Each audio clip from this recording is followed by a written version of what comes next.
And welcome back to some episode of the Clear Jets podcast. Where it was Ben Blessington and Michael Nania. Well, Michael, we've had a week to let things settle after Sunday's extremely disappointing loss to the New England Patriots. And we'll take some time in this podcast to look back on that game and talk about what we've seen after looking at the film. But this podcast is looking ahead, looking towards arguably the best team in the NFL in the Buffalo Bills. And while most Jets fans are rightfully penciling this in as a likely loss, we can't lose sight of the fact that this is still a 5-3 team who's currently the 5th seed in the AFC with one of the best defenses in the entire NFL and has shown that they have the ability to put it together. And if they can put it together, they can compete with anybody. And that all starts on the offensive side of the football, and it all starts at quarterback. So a lot to talk about today, Michael. This is a great litmus test for this team. And I know we want to go back and talk about the Pats game, but just when you look at this upcoming game on Sunday as a whole, I mean, how do you feel about it? Is some of the pressure off of it because we're not expecting a win, or is there a lot of pressure on it because you don't want to lose the lead that they've built up? I mean, just how are you feeling heading into Sunday's game? Oh, I think it's a really great opportunity for this team after the Patriots game last week. And to be completely real, it's definitely not a game that you expect to win, or they have a great chance of winning, because this is the best team in the NFL. I think that's pretty clear when you just look at how well they've played on both sides of the ball and in both phases on both sides of the ball, and just the talent that they have and the way they've built it up over the past few years. The Bills are a fantastic team, so it's going to be a very tough game. But when you have a loss like the one that the Jets had last week at home against the Patriots, a game that you expect to win, although they were underdogs, but I think we all expected them to win that one. It was a disappointing loss. So you can't ask for a better way to wash that bad taste out of your mouth than to be the best team in the NFL the following week. So it's definitely not the easy sort of bounce back game you would like. This isn't, a game where you come out of it, it's like, all right, we should have a good chance to bounce back, because you don't have a good chance. It's going to be tough. But if you can pull it off, there's no better way to wipe that away and go into the bye week. So it's a really good opportunity. And I wouldn't say it's a must-win game, and I think starting the season 5-2 puts you in that position where you don't have to play those kind of games for a while, because 5-4 going into the bye is not a bad spot. It wouldn't feel great after starting 5-2 to lose 2 straight at home in your division, but at the same time, it's also not the end of your season. So not a must-win, but it is a fantastic opportunity for sure. All right. Well, I do want to talk a little bit about it, but I know we want to talk about the Pats game. But just to continue a little bit more on the Bills game, and then we'll look back. I think we'll learn so much about this Jets team on Sunday. I mean, they could end up losing this and kind of limp into the bye. And you look, every Jets fan would be lying if they said they wouldn't have been thrilled to hear the team would be 5-4 at the bye. But you'd like to see them play well on Sunday. Win or lose, it's just don't have that blowout, because everybody's around the league may be expecting it when you look at this Bills roster and what they've done to every team around the league. But outside of maybe that little Dolphins game there, but I mean, this Bills team is legit. They're Super Bowl contenders. They're probably Super Bowl favorites at this point. And if the Jets can go in there and compete and not get blown out on their own field with all these Bills fans coming down to MetLife and taking over the stadium, that would do a lot. I mean, certainly you want to win. You don't want to go in with like a losing mindset, but for me, to enjoy the game on Sunday, I'm just like, can we just have a competitive game where Zach plays all right? And if they do that, I won't be too disappointed on our next podcast. But if they win, I mean, Batman voice will be coming out for that next pod, because I'll be screaming the entire game. And then if they get blown out, you're just kind of sitting at at a crossroads at your bye, where it's like, you rode 2 of your best players in Elijah Vera Tucker and Breece Hall to this, amazing 5-2 start. They get hurt, and now you're reeling back-to-back division losses. You got to change up your identity. What will the second half of this season hold? And, so no matter what happens on Sunday, I shouldn't say no matter what happens, but for most, cases on what will happen on Sunday, you'll be sitting there and this Jets team will still be alive. They'll still be playing meaningful games. And so you have to be happy about that. But man, if they could go in there and put together a good showing, let alone win, what that would mean for what this team could go on to do in not just November and December, but hell, January football. If they can hang with the Bills, they can hang with anybody in the NFL. So what a test this is for this team, and I'm very excited for this game. I think the first few days after that Pats game, Michael, I won't lie to you, I was pretty down. I was just so gutted that they lost that game, and I had to witness another Jets game where Pats fans are screaming and chanting as we're walking out of the stadium. But man, I mean, this Bills game would certainly make up for it and a lot more. All right, we're gonna come back to the Bills game. Certainly a lot to preview there and what the Jets have to change from Sunday if they want to win this one, and how the game plan will look a lot different. But when you look at this Pats game, Michael, I mean, the storyline, Zach Wilson. There's some other stuff from this game that we want to talk about, but Zach Wilson's really the main story. And I think I could sense it from some of your tweets and us talking before this podcast. You've been pretty down on Zach this week. And anybody who listens to this podcast knows that we're definitely on the optimistic side of things. At times we can maybe be too optimistic. We've been pretty soft on Zach. Maybe I shouldn't speak for both of us. I've been pretty soft on Zach. I think on Monday we were both pretty critical. I went and rewatched it, and it wasn't like, it still wasn't good, but I still think you saw a lot of good in that tape and stuff that you can be encouraged by, but too many rookie mistakes from a guy in a second season. So, Michael, you've had a chance to watch the film. What'd you get from Zach Wilson's performance? Yeah, I think upon rewatching it, I was definitely a lot more critical than you were. I mean, you and I were watching it together before this and got a little heated at times. I mean, cooler heads prevailed, and I think we kind of found a good groove, or we were just kind of watching it in a more friendly manner, just kind of watching it, trying to digest it. But to start off, like, I was kind of getting a little defensive for my viewpoints, because I don't know, I think I was a lot more critical of this game upon reviewing it than most people were. And look, before I get into it, let me just be clear. I'm not writing off his career. I want to see him start the rest of the season. I never want to see Mike White. I never want to see Flacco. I want to see this guy play. I'd never want to see him. Why can't I say never? If they lose 3 games let's say they lose the Bears game 2 and the Pats game after the bye, and what are they, 5-6 at that point? And it's because of Zach turning the ball. You're not going to be like, all right, put Mike White in. That's true. I guess I'm not at that point yet, but I guess there is a point where he can stoop low enough to where we do ask for it, but I don't think I'm there yet. Yeah, so again, let me be clear. I do want to see him continue playing. I do still acknowledge there is a chance he could be the guy, that he could be successful, all of that, not writing him off. But at the same time, I think I'm a lot more critical of this performance than I think a lot of fans are, because look, the basis of this game is the interceptions. Obviously, we all know how bad those were. The timing of them were bad. The way that it eventually affected the scoreboard was bad, considering how close the game was. And then just the fashion of the interceptions themselves was all terrible. The first one under pressure, just flicking it off balance over the middle. Then the next 2, just trying to do too much, not throwing the ball away.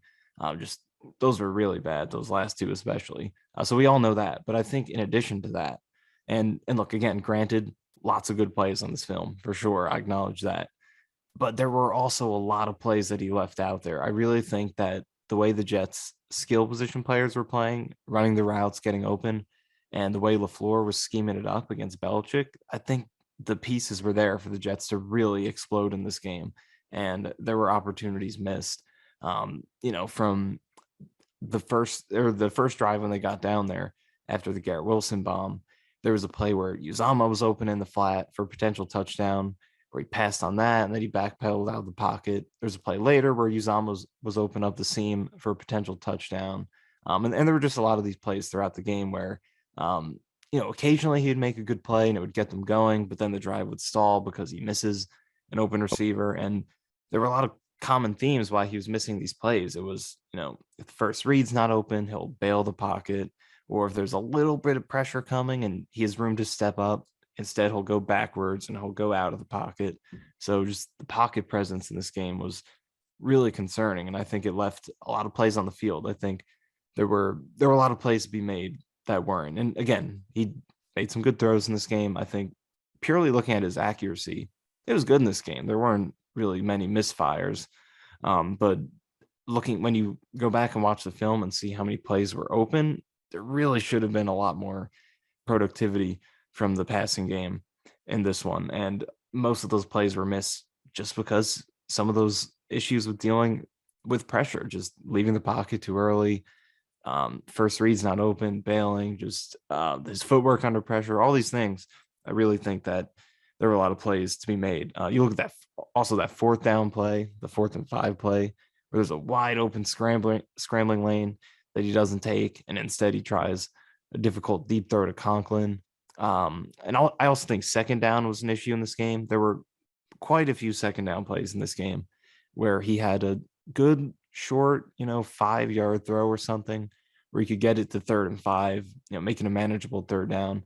But multiple times, whether it was there was a play where Barrios was open on a slant, there was Conklin open on a sit, there was James Robinson open on a stop route on the outside. That's just 3 off the top of my head, where it was 2nd and 10 or 11, and he doesn't hit that quick throw, and instead he's bailing the pocket, trying to make something happen. Eventually throws it out of bounds, and now the Jets are facing 3rd and long, and then eventually they punt or kick a field goal, or which was missed actually, the Zerline one, or turn it over. So I do think this was a pretty bad game, even including the interceptions. Obviously it was bad, but outside of those, I would say it was a below average game. But then you throw those in, and I think overall it was a bad game, pretty bad. Well, So you think without, if you remove the 3 interceptions, you'd refer to this as a below average game from him? yeah, I think that's what I'd say. Not bad outside the interceptions, but below average for him, or for like, Josh Allen, like below average for NFL quarterbacks, for NFL quarterback. Yeah, I mean, look, I don't want to come off like a Zach Homer, because I think we set this up as, you're going to come in with the super negative Zach take, and then I'm going to come in with the glass half full. And like, look, there's no sugarcoating it. It was not a great Zach Wilson performance.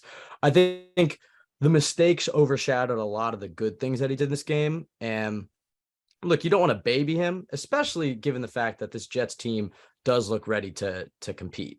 And I think that's, a great thing for Zach. When they drafted him, Robert's always like, this team is going to lift you, not the other way around. The Jets are certainly doing their part as of recent to do that. I guess the problem with it from Zach's perspective is that it puts more pressure on him, and he's not necessarily graded on a curve. I guess when the team is bad and all you're looking for is quarterback performance, maybe that's when he's graded on a curve. You're maybe a little easier on him and his development. It's like, all right, well, we suck anyways. What is he supposed to do here? Like you go a little softer in the quarterback, but when you look like your team ready to compete, you're 5-2, you're at home playing your biggest rival of the, at least of the 21st century, and the Patriots, and then your quarterback throws 3 stupid, careless interceptions and you cost the game. It's hard not to be hypercritical of him. And he deserves a lot of the criticism, but a lot of the rhetoric around Zach of like, they have to move on from him immediately, or that he's already a bust, or, a lot of the really, really negative anti-Zach takes, I do think are a bit of an overreaction, because there are plenty of plays in this game that you can watch and you can see the promise and what you drafted him for. The things that are really concerning with Zach is what he's doing from the pocket when what he thought was going to be there isn't there, and then there's pressure coming. When he gets the line and he looks at the defense pre-snap, he knows the coverages and he feels like, okay, Tyler Conklin's going to be opening this outright. Snaps the ball. He likes the leverage, fires. Tyler Conklin's there. It looks beautiful. But when he goes and he thinks he sees cover 1 or whatever, he's like, I'm going to Tyler Conklin. And now all of a sudden it's a blitz, or it's cover 3, or it's they're playing quarters coverage, or they disguise something. And then he's like, wait, shit, I have to get off that. Last year, he may have tried to get to the second read and then he gets drilled. This year, he's doing a little bit. I mean, he did it last year too, but this year he's doing it a lot more. You see, if that first read's not there, he bails. He bails in the pocket, which, okay, if you're going to play like Jalen Hurts or Kyler Murray or Lamar Jackson, or you're going to be a running mobile quarterback and that's going to be a threat, you can win with that style of play. It's more conducive to winning if you're able to play from the pocket. But okay, if you're going to be a one read and run quarterback, you can win like that, but you have to be willing to run. And Zach is one read and then scramble. And he looks like me playing Madden. Let's just be honest. He's running like 10 yards behind the line of scrimmage and running around. He doesn't want to throw it away because that's quote unquote too boring. And then, you know what? Let's just launch it into double coverage here. And like you said, like there were plenty of good things. I don't think his accuracy was too bad in this game. He missed a few throws. Like, we went back and rewatched it. And that was one that I think you actually can be really critical on him that I didn't even notice when I first rewatched, was the first third down where he throws to Mims. and Mims catches it, but he's out of bounds. Like Mims has a step on his guy, single coverage. Right. If Zach leads in there, that's a touchdown on the first drive of the game, a big touchdown. That deep accuracy from Zach has not really been there in the NFL so far. So on top of his inability to really manage any sort of pressure or second and third reads from the pocket, the deep accuracy hasn't been great, and he gets lazy. Like, let's just be honest, the 3 interceptions were lazy interceptions, and there's part of me that, what do you think? Do you think it's better to have lazy interceptions or interceptions that when you're like firing it into double coverage? Do you know what I mean by that? Where it's like, well, we talked about it beforehand, but just to set up for the listeners, like, you look at his 3 interceptions, it's like, all right, he has Ty Johnson open over the middle on the first one. That's the right read. He's under pressure, and he just kind of lazy with his mechanics, just kind of lofts it in there and throws it right over his head. Or the second one, he's trying to throw it away, and instead of launching it to the hot dog guy in the stands, he puts it way too close to the sideline, just lazy, and it gets picked off.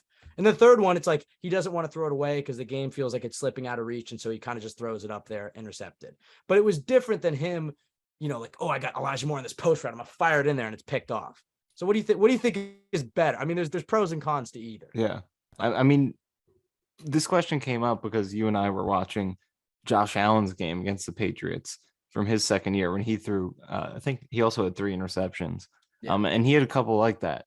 Like there was one where it was a deep route, some kind of deep route, forget exactly what it was, but it kind of was there, but then the safety was over the top and it basically was into double coverage and it gets picked off. So I think that's the type of interception Darnold threw a lot more often than Zach Wilson does, where he's just not seeing the coverage and, the linebacker undercuts it or the safety is on top and he takes it. So stuff like that versus Zach Wilson, where it's like, it's not really a field vision issue. It's just being really lazy and just frankly really dumb versus like Sam Darnold. It's like, he's just actually not seeing it. Like he literally doesn't know the defender is there. Like the one that in 2020 that Darnold threw against the Seahawks, where he just threw right to Jamal Adams and he dropped it. Plays like that where he just doesn't see it. I think, I don't know, it's tough because both of them are bad. And if it were easy to fix, everyone would fix it. And, Ryan Fitzpatrick would be an amazing quarterback by the end of his career. But I feel like the field vision kind of ones might be harder because that's the type of thing where as much as you study it, like maybe you just don't have the feel for processing the defense that quick versus, the Zach interceptions. You hope it can get to the point where you could just shift your mentality to, okay, I'm out of bounds, throw the ball out, just no questions asked. It feels like you can maybe develop that discipline, but at the same time, if it were that easy, then why is he still doing it at this point? And I know it's still fairly early in his career, but those interceptions almost feel like they're so brutal to the point where it shouldn't take that long to develop it. But I don't know. There's, like you said, there's pros and cons to each. This one potentially feels a little more fixable, but at the same time, it's like if it is fixable, it makes it that much more troubling that you're still doing it, especially multiple times in the same game. So I don't know. There, like you said, there's pros and cons to each. Yeah, like, okay, the second interception that he throws when he's clearly just trying to throw it out of bounds. He almost got burned with that against Pittsburgh when Minka arguably came down with it in bounds, but they called it out of bounds. And he makes the same mistake, and now he does get burned with it with an interception.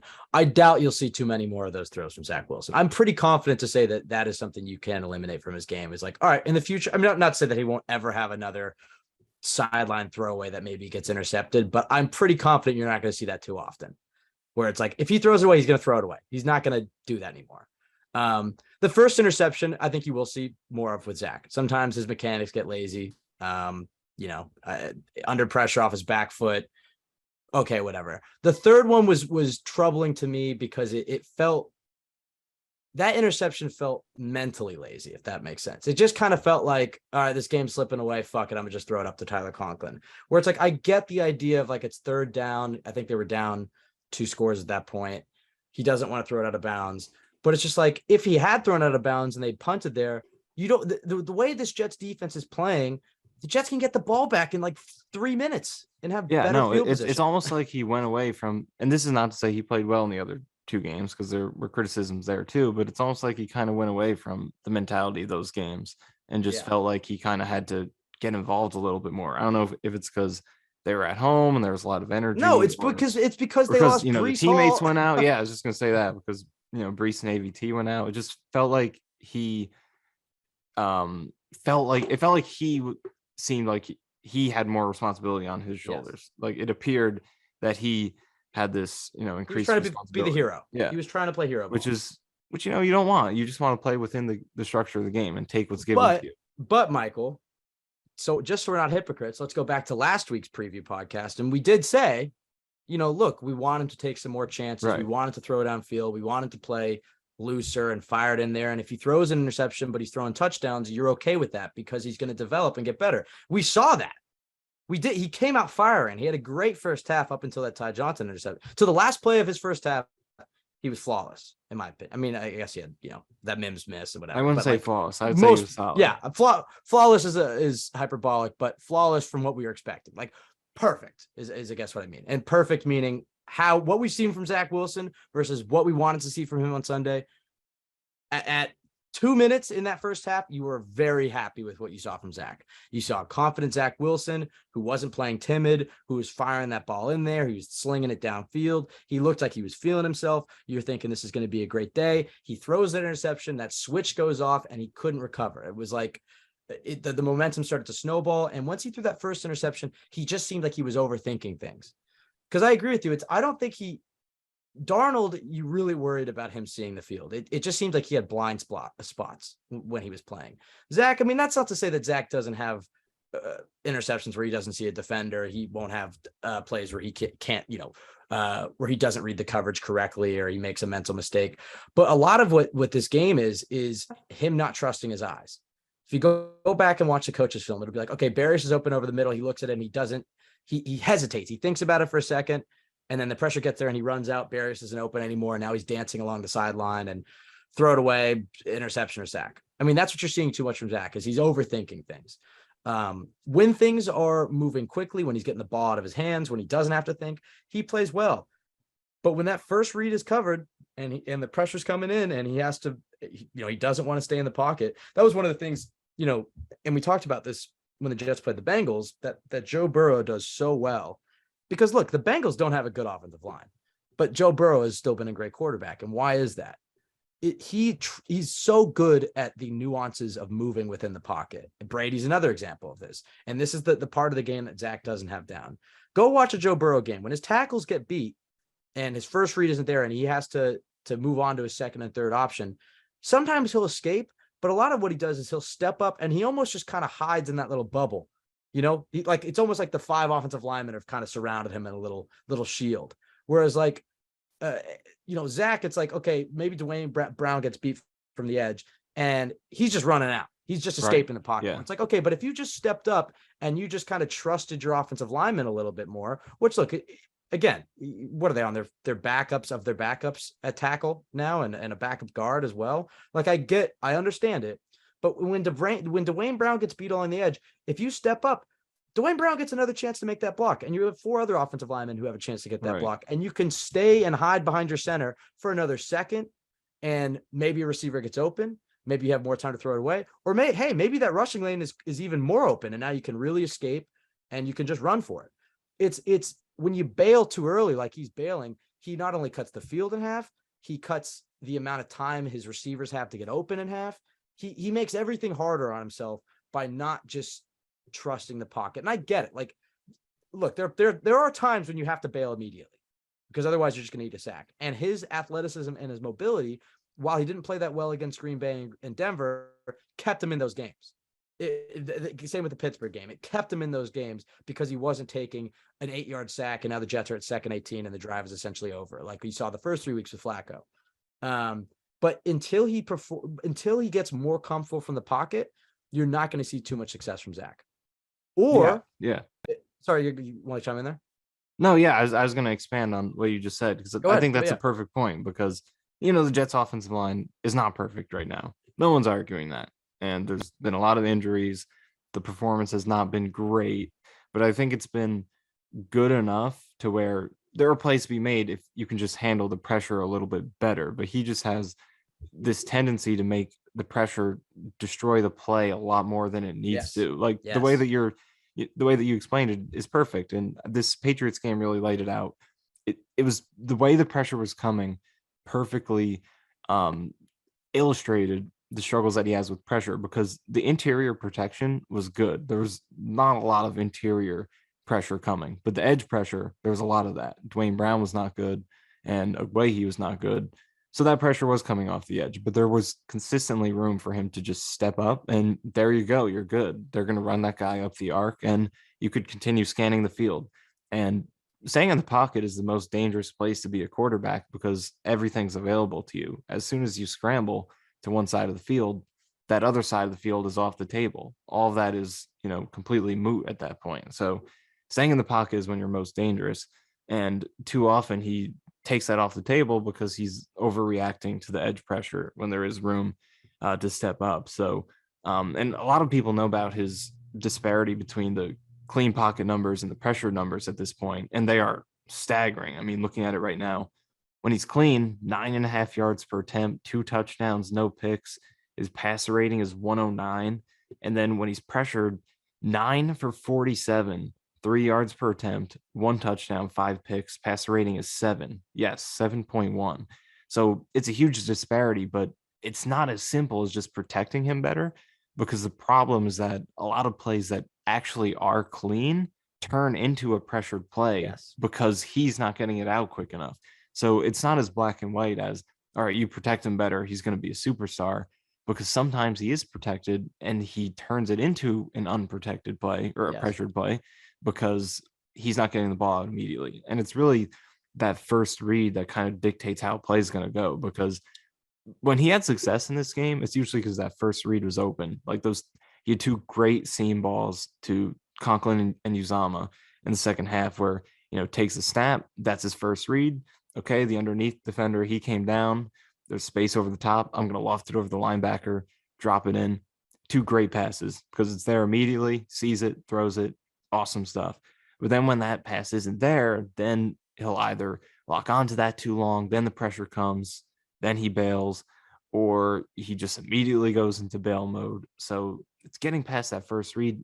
And the weirdest thing about it is I don't think he's a one read quarterback, because there are plenty of instances where you could see he is capable of getting to 2, getting to 3, getting to 4. Like, just look at the Steelers tape in the fourth quarter.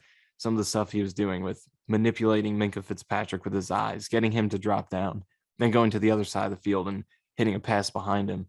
He's capable of doing it. It's just right now he's so rattled, so afraid of getting hit, that it's that first throw is there, he can make it, but once it's not, it's all kind of collapsing, regardless of how good the pressure or the protection is.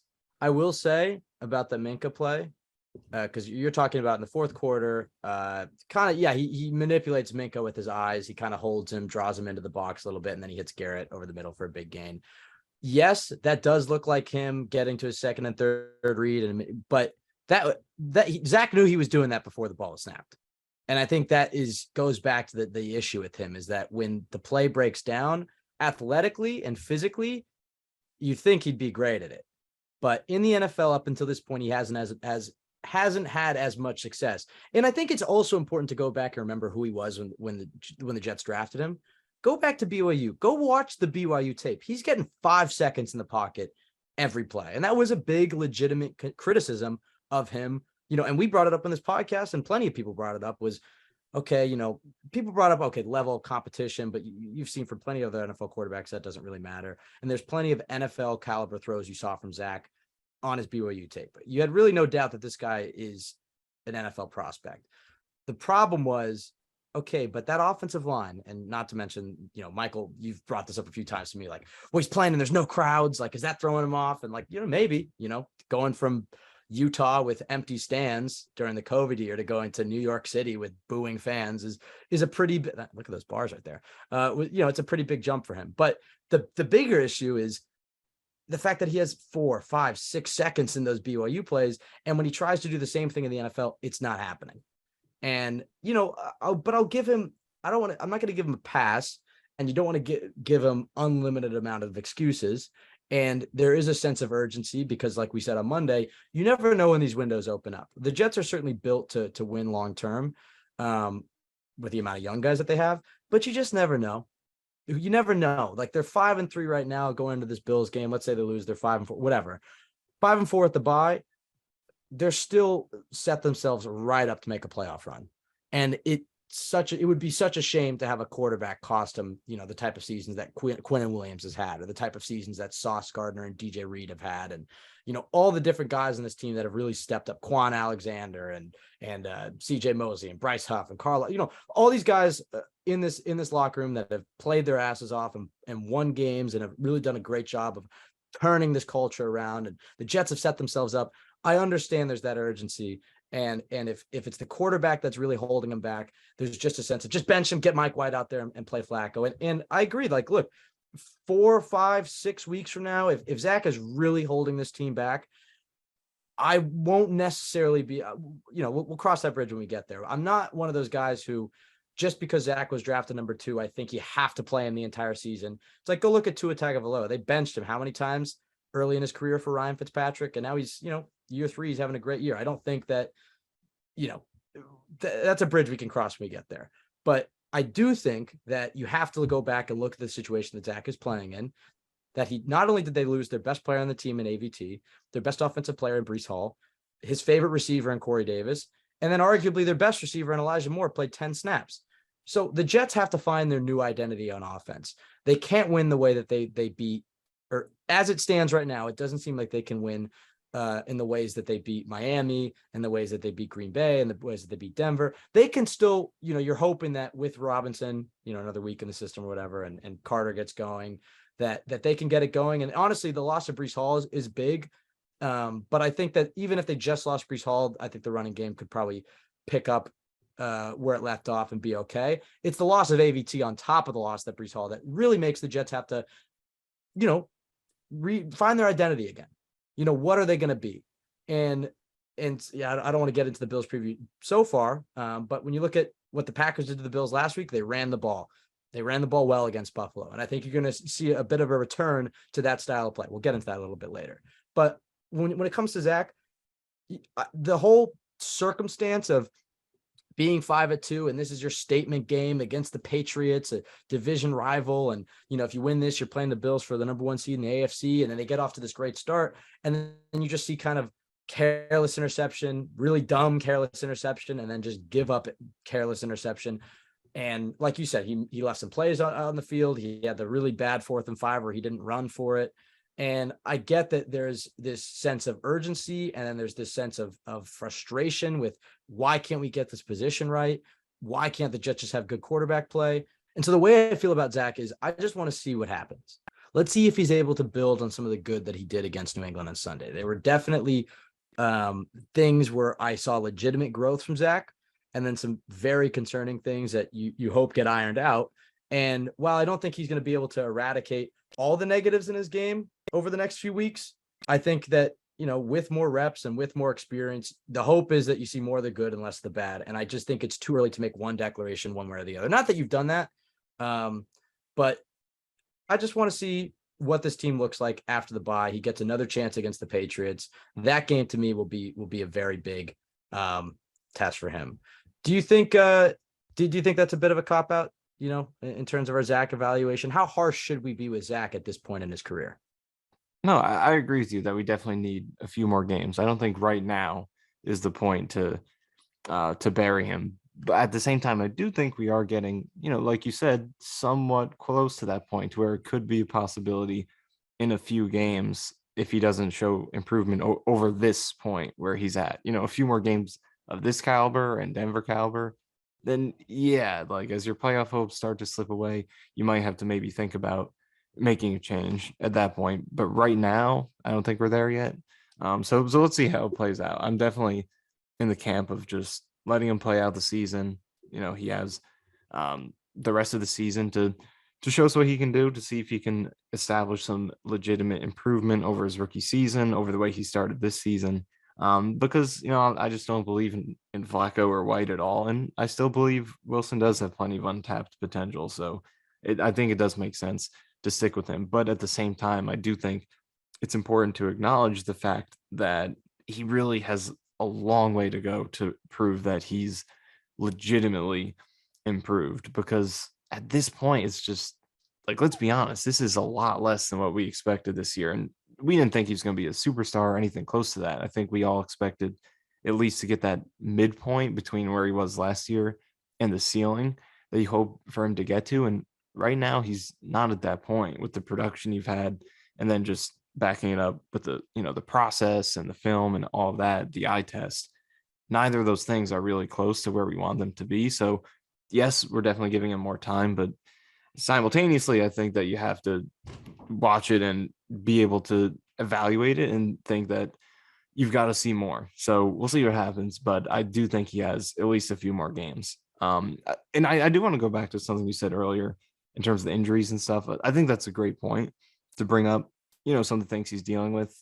Brees Hall being out, AVT, Corey Davis. At the same time, though, what's concerning for me is I don't feel like those things affected it all that much. This Patriots game specifically, in the sense that those interceptions. Was Brees Hall not being on the field a reason he threw that, or AVT? I don't think so. So that's just what's kind of concerning to me. So we'll see what happens. We talked about this a little bit before the pod, but it didn't make it. We haven't talked about it on the pod yet, but we were kind of going back and forth on this style of play versus the style of play that he had against Denver and Green Bay. And while the style of play that he had against Denver and Green Bay, which was essentially, and look, we just said it, the Jets are going to have to change their identity without Brees Hall, but essentially running the football a lot of throwaways, not a lot of downfield shots, trusting your defense. And that's how they're winning. They're winning with mediocre to bad Zach games between the Green Bay and Denver games, but he was taking care of the football. And he was, I think Charles Davis phrased this on the broadcast as like more of a passenger in the car instead of a driver.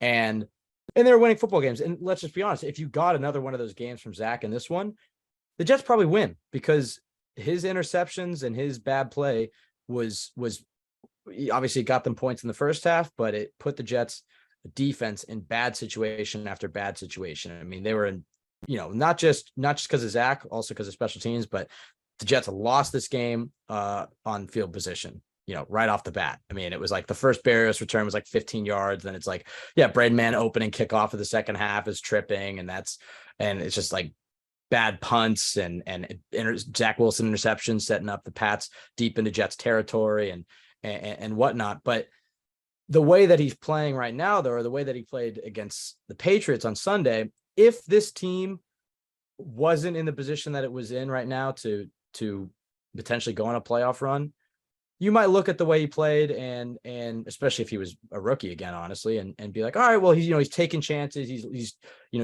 playing confidently. He's firing in there. Maybe he'll learn from this. Maybe this style of play will speed up his development a little bit more. And we were kind of talking about it a little bit, in the sense that, like, look, they didn't draft this guy to be Jimmy Garoppolo.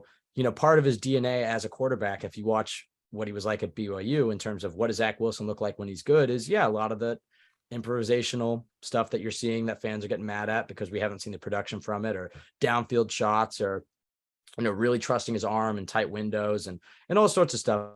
Do you feel like this style of gameplay is better or worse for his development? Yeah, I think that's a good point you bring up. And it's something I wrote about in an article earlier this week, because you look at his numbers and the way he's played this season, he has been pretty efficient when he gets the ball out in under 2.5 seconds and stays within the pocket. He's been completing his passes over 70% of the time. Yards per attempt is about 7, and he's about top 10 to 15 in most categories. So it's enticing to, maybe shift your game plan in that direction, make him more of a game managing, quick passing quarterback. But at the same time, it's like, does that kind of limit his development in some of the areas of the game where, you drafted him to be special, with the long developing plays, the deep passing, the design rollouts on the move, encouraging him to be that off schedule playmaker? Would it sort of limit him if you don't let him make those mistakes and work through those bumps?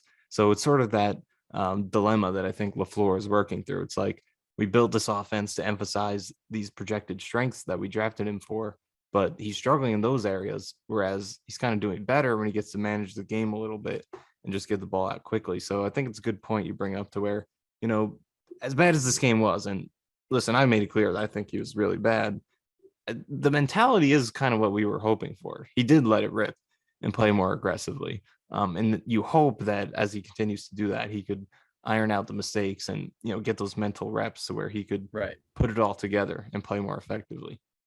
Yeah, I just feel like if he's playing timid and he's almost scared to throw or to try any tight windows, that he's never going to really get any better. Like you're never going to see you. Maybe you'll win more games just because the quarterback isn't costing you by turning the ball over. But is the quarterback really learning? Is the quarterback really getting better, getting more confident in his abilities? Or are you just kind of stunting his growth that way? I mean, look, you want to win games. And I think on Sunday, you're going to see more of a conservative approach from the Jets, at least initially. If they get down big, he's going to have to air it out. But yeah, his aggressive style of play in this one is the mentality you want to see from Zach. It's just when you throw that interception, you can't then turn it into, you can't just start throwing the types of interceptions and the types of passes that he was throwing in the second half.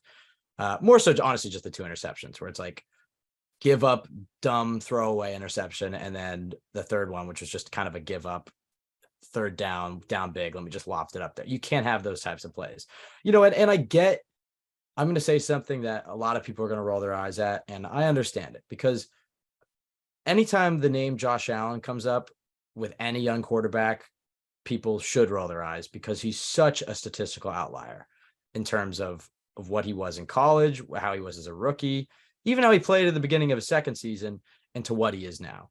And he's such a physical freak. And he honestly, it's not hyperbole to say that he could go down as one of the best quarterbacks of all time if he continues on this trajectory. He's unbelievable. So any struggling young quarterback, you can't throw it out. You can't throw out Josh Allen. It's just like I remember when Sanchez was a rookie, and I would hear and you honestly, I think you heard it with Darnold, and we may have even heard it with Zach Wilson, where it's like, well, Peyton Manning threw 30 interceptions as a rookie. It's like, all right, well, but not every bad rookie quarterback is Peyton Manning. So I get it. But you can't deny some of the similarities between Josh Allen's situation and Zach Wilson's situation in terms of both coming from small schools, both athletic freaks with monster arms, both struggling and had similar rookie numbers, and both now in their second years on good teams, great defense, winning ball games, honestly, at times in spite of their performance. And you're just hoping that it can click for them. And you see some big flashes, and then you see some really dumb, inexcusable turnovers and plays. I mean, remember Josh Allen in that playoff game his second year? Like, I forget exactly. Did he flip it to the fullback or something? I forget exactly what happened.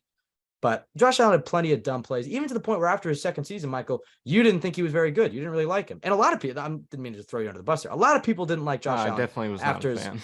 after his second year. And when you look at the numbers and you looked at a lot of the bad film, it's very fair to look at Josh Allen's tape through his first 2 years and question who he, would end up becoming.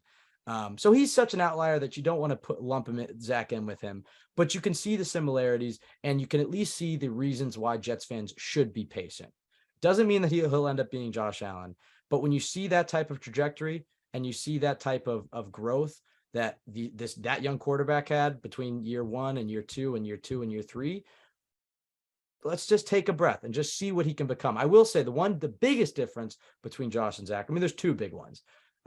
The most substantial difference and the one that they won't be able to change is the size difference. Josh is just so big and strong, and because of that, he's more durable. He feels like he can run more. He can take shots from linebackers and truck them over or keep moving or whatever. So that's the big one. But the number 2, and kind of piggybacking off what the first point is Josh Allen uses his legs a lot more. And so for me, when I look at Zach, it's like, all right, if Zach isn't comfortable from the pocket, it'll definitely limit how good of a quarterback he can be. But, it's possible that he won't be comfortable in the pocket in the second year and then get comfortable in the pocket, whatever. But if he's not comfortable from the pocket and he needs to bail like he's bailing right now to keep plays alive, and that's just what he feels he needs to do, fine. But he's got to start running the football then. He's got to start taking it beyond the line of scrimmage because you can't bail in the pocket immediately, invite more pressure, cut the field in half, force your receivers to break off their routes, not really give them much time to even get to a spot where you can even throw it to. And all the while you're just kind of dancing behind the line of scrimmage instead of just running for it. If he bailed in the pocket immediately and just ran, a lot of times he would be getting 5 yards. And then we've seen his ability to make defenders miss. You see it behind the line of scrimmage every game. Even on bad plays, you'll see there are more examples in this game of defenders falling flat on their face because Zach Wilson's elusive. He's slippery. So it's like, all right, Zach, if you want to play this style of football, I don't recommend it. But if it happens, take off and run. He's got to be more willing to run. That 4th and 5 was certainly the worst example of him not just stepping up and running. Although, Michael, you had a great eye. We were watching the coach's film, and on that 4th and 5 play where I think he throws it to Conklin. It honestly wasn't a horrible read or pass. I mean, it had a chance, but tons of open field where he could have ran. Very similar to like that 3rd and 2 play that Darnold had against the Raiders, where he like should have ran and then he threw it up and he ended up completing it. But it was like, all right, but that was a terrible process. Like it was 3rd and 2 or 4th and 2. It's like, just run, get the yards. Same thing with Zach. Should have just ran, but he does get stepped on from Laken Tomlinson. If you go back and watch Dwayne Brown, I think it was. Or sorry, it's Dwayne Brown. Dwayne Brown comes down. Either right way, on his this foot. is a 300-pound man stepping on you. So I understand it a little bit, but I still think he should have taken it for sure. Oh, absolutely. But the broader point, and do you agree with this? Do you think that he needs to be taking off and running more and showing that elusiveness? Yeah, no, I agree, because another one of the big stats with Zach Wilson right now is his time to throw and how high that is. Right now, he's at 3.19 is his average time to throw this year. So that's from snap to when he releases the ball, which is really high. You know, middle of the pack right now for qualified quarterbacks is about 2.7. So he's second highest in the league. And you look at the quarterbacks who are around him, all of them are rushing threats. So he's one of only 5 quarterbacks who are over the 3-second mark with their average time to throw this year. The other guys, number 1, Justin Fields, 3, Daniel Jones, 4, Lamar Jackson, 5, Marcus Mariota. So those guys are holding the ball a long time, and they're doing it because they're a running threat. And a lot of those times, you know, they're taking off with the ball and doing damage in that way. Whereas Zach Wilson obviously has done very little of that this year. So I think it is something he could make a more regular fixture of his game. I mean, we saw against Jacksonville last year what he could do when he decides to take off. I don't think he has great top speed, but it's just the ability to make defenders miss. I think he has, you know, good deception, working the sidelines, you know, with his change of direction. His change of direction quickness is, I think, the special athletic trait. And he just has a really good spatial awareness, I think, because, you know, for as bad as, you know, the pocket presence is, like, purely looking at the ability to make people miss, that part of it is impressive. You know, his ability to feel like, okay, I have him coming towards me, so I'm going to work back towards him and kind of spin around that. So again, I'm not condoning the play in the pocket. I think we've made that clear, but purely physically, it is impressive what he could do. It, you know, if it were a circus act or something, it would be great, but not playing in the pocket. But I think some of those things can translate into running. So it's something I would like to see him do more, and it would buy some more respect from defenders in the secondary. You know, they'll when he scrambles, they'll be more likely to come up on him. And then that could buy more space for him to make those throws when the defenders come down from coverage to try to defend him instead of staying back and covering the routes. So you look at his time to throw compared to other quarterbacks in the league, and most of the guys who are in his realm are legitimate rushing threats who actually will make plays on the run. So they have some more justification for being that high, whereas for him, it's just holding the ball way too long. So if he's not going to turn himself into a rushing threat, you would like to obviously see that ball out much quicker, because the throws on the run, the success for that hasn't been there too. I mean, some of the numbers on his scrambling plays and stuff like that are pretty crazy how bad they are. I mean, he finally did make early in this game a couple of outside the pocket scrambling plays with the Garrett Wilson bomb and the Conklin bomb, but I think those are I forget the exact numbers, but some of his completion numbers on these, you know, outside the pocket plays or on the run, scrambling, things like that are like 4 for 40 on the season, 5 for 50, things like that, which are just astronomically bad. So the results haven't been there enough to where you want to see him trying to make these plays as much. So I don't know. I think maybe it would be good if the Jets kind of tried to tone him down, just get the simpler stuff going first. And then once he can get some confidence from that, maybe expand things again once he sort of gets into a rhythm, hits the easier stuff. But to go back to the original point, yes, I do think rushing is adding a rushing element to his game could help open up a lot of other things. Yeah, and if you remember that Jacksonville game, like it wasn't just the touchdown run; he had 2 other runs where you really got. I think he did like 87 yards rush. I mean, I know a lot. Yeah, and I think something like that. It was only 3 carries. He had 2 other big runs. Yeah, he had one on a 4th down where he had a little pump fake. Yeah, the pump fake. Yeah. And So he's and that then he, deceptiveness to his game. It's like the yes. athleticism is definitely the change. Like I said, the change of direction I think is good, but he also has a good feel, just like angles and Yeah. leverage and things like that. Yeah, and like, look, I mean, it was a bad play, and we were all screaming at him in the stadium. But when he almost took that safety, I mean, there's not a lot of quarterbacks when you look at how close. I forget which defender was it, Judon, or was it Guy? Who was, I don't know. Somebody had him close in the end zone and he threw it away. But you look at how close he was to getting brought down there. There's not a lot of quarterbacks that could have survived that, and just his ability to make guys miss is certainly a I don't want to call it an elite trait It's because a ceiling raising trait yes, because exactly. like I That's the think to way to expand on what you just said, perfect. it's like no one is condoning the fact that he almost had that safety. I despise that play. I think most quarterbacks in the league wouldn't have gotten close to that point, but still, like when you watch plays like that and all the other scrambling plays, you're like, there could be something there if this guy just figures out how to use what he's using in this situation for negative, but if he figures out how to use it in a more productive way, there could be something there. So I'm definitely giving him I more time, willing to see what he could, if he can master some of these traits to actually get real productivity out of it on a consistent basis. I think the perfect play to describe what Zach is as a quarterback right now is, and we honestly this is when it got a little heated. I think was it second down? It was the So he had okay. Robinson on the outside. That's what it And he was. ran like a 5 yard stop on like 2nd and 11. So, a nice play you would love to have on 2nd and 11 versus, throwing it out of bounds. He doesn't take that. Then he's backpedaling. And like you said, makes all those guys miss and tries that deep shot to Conklin, and we kind of disagree on this one too. I don't really like those throws being attempted. For me, I just want to see when the quarterback starts winding up. I want to see a window that has a good chance of being completed. And this one to me wasn't enough to where I want to see it attempted. But like you said, it did have somewhat of a chance. And if he could have gotten a little bit more on it, maybe it gets completed. But that's kind of like you said, I think it kind of sums up where he's at right now. Just not taking the easy throws, trying to do a little bit too much, then ultimately trying all these, wild circus throws that have a lot of upside. And maybe he completes it once every few games, but not consistently enough right now to where you get results out of it. But on that same play, there was, the pocket was pretty good. He started his read to the left side. I think Garrett Wilson was on a slant, like you said, and he fell down, I think, or he got bumped. But then Robinson was there. He passed on that, but it was still a pretty good pocket.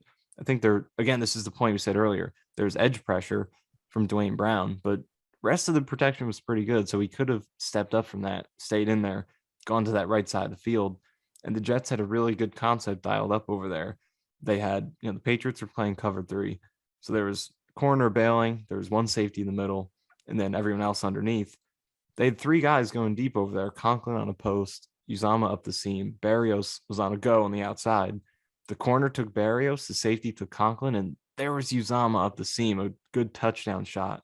But Wilson never got his eyes over there. And granted, we don't know, the reads and everything, but it did seem like he had time to get back over there after starting on the left side. But like you said, I think plays like these kind of sum up where he's at right now. Like you said, I mean, the production on these types of plays is jarringly bad, but when you watch it, you see how it could end up working for him. And I think it's just the combination of his athleticism, his ability to make guys miss behind the line of scrimmage, and that natural arm strength that, he has.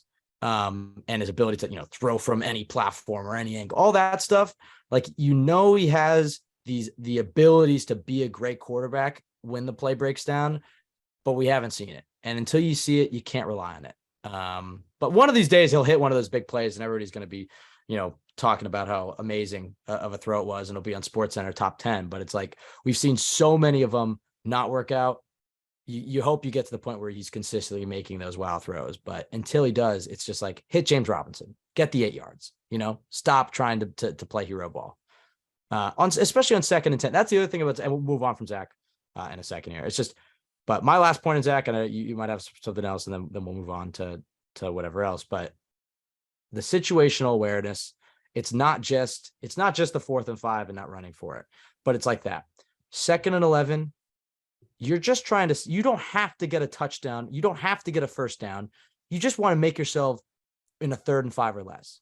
You know, you want to keep yourselves in those manageable situations. And I think LaFleur did actually a pretty good job of using the run to keep the Jets in manageable 3rd and 6, 3rd and 5, 3rd and 4 situations. But on those 2nd and 10s, you got a few yards, take the check down. It's okay. On 1st and 10, take the check down, run for the ball. On 3rd down, you don't need to try the 25-yard out route if there's a 5-yard route open and the guy would get the 1st down. It's just little decisions like that where it's the situation doesn't match what he's doing. And that's just infuriating. And I don't know if that's coaching. I don't know if that's just, his own mental. I don't know what's going on, but far too many times when I watch Zach Wilson play quarterback, it just feels like there's a complete lack of awareness of what the situation is. Now, look, that doesn't mean he hasn't had some good stuff.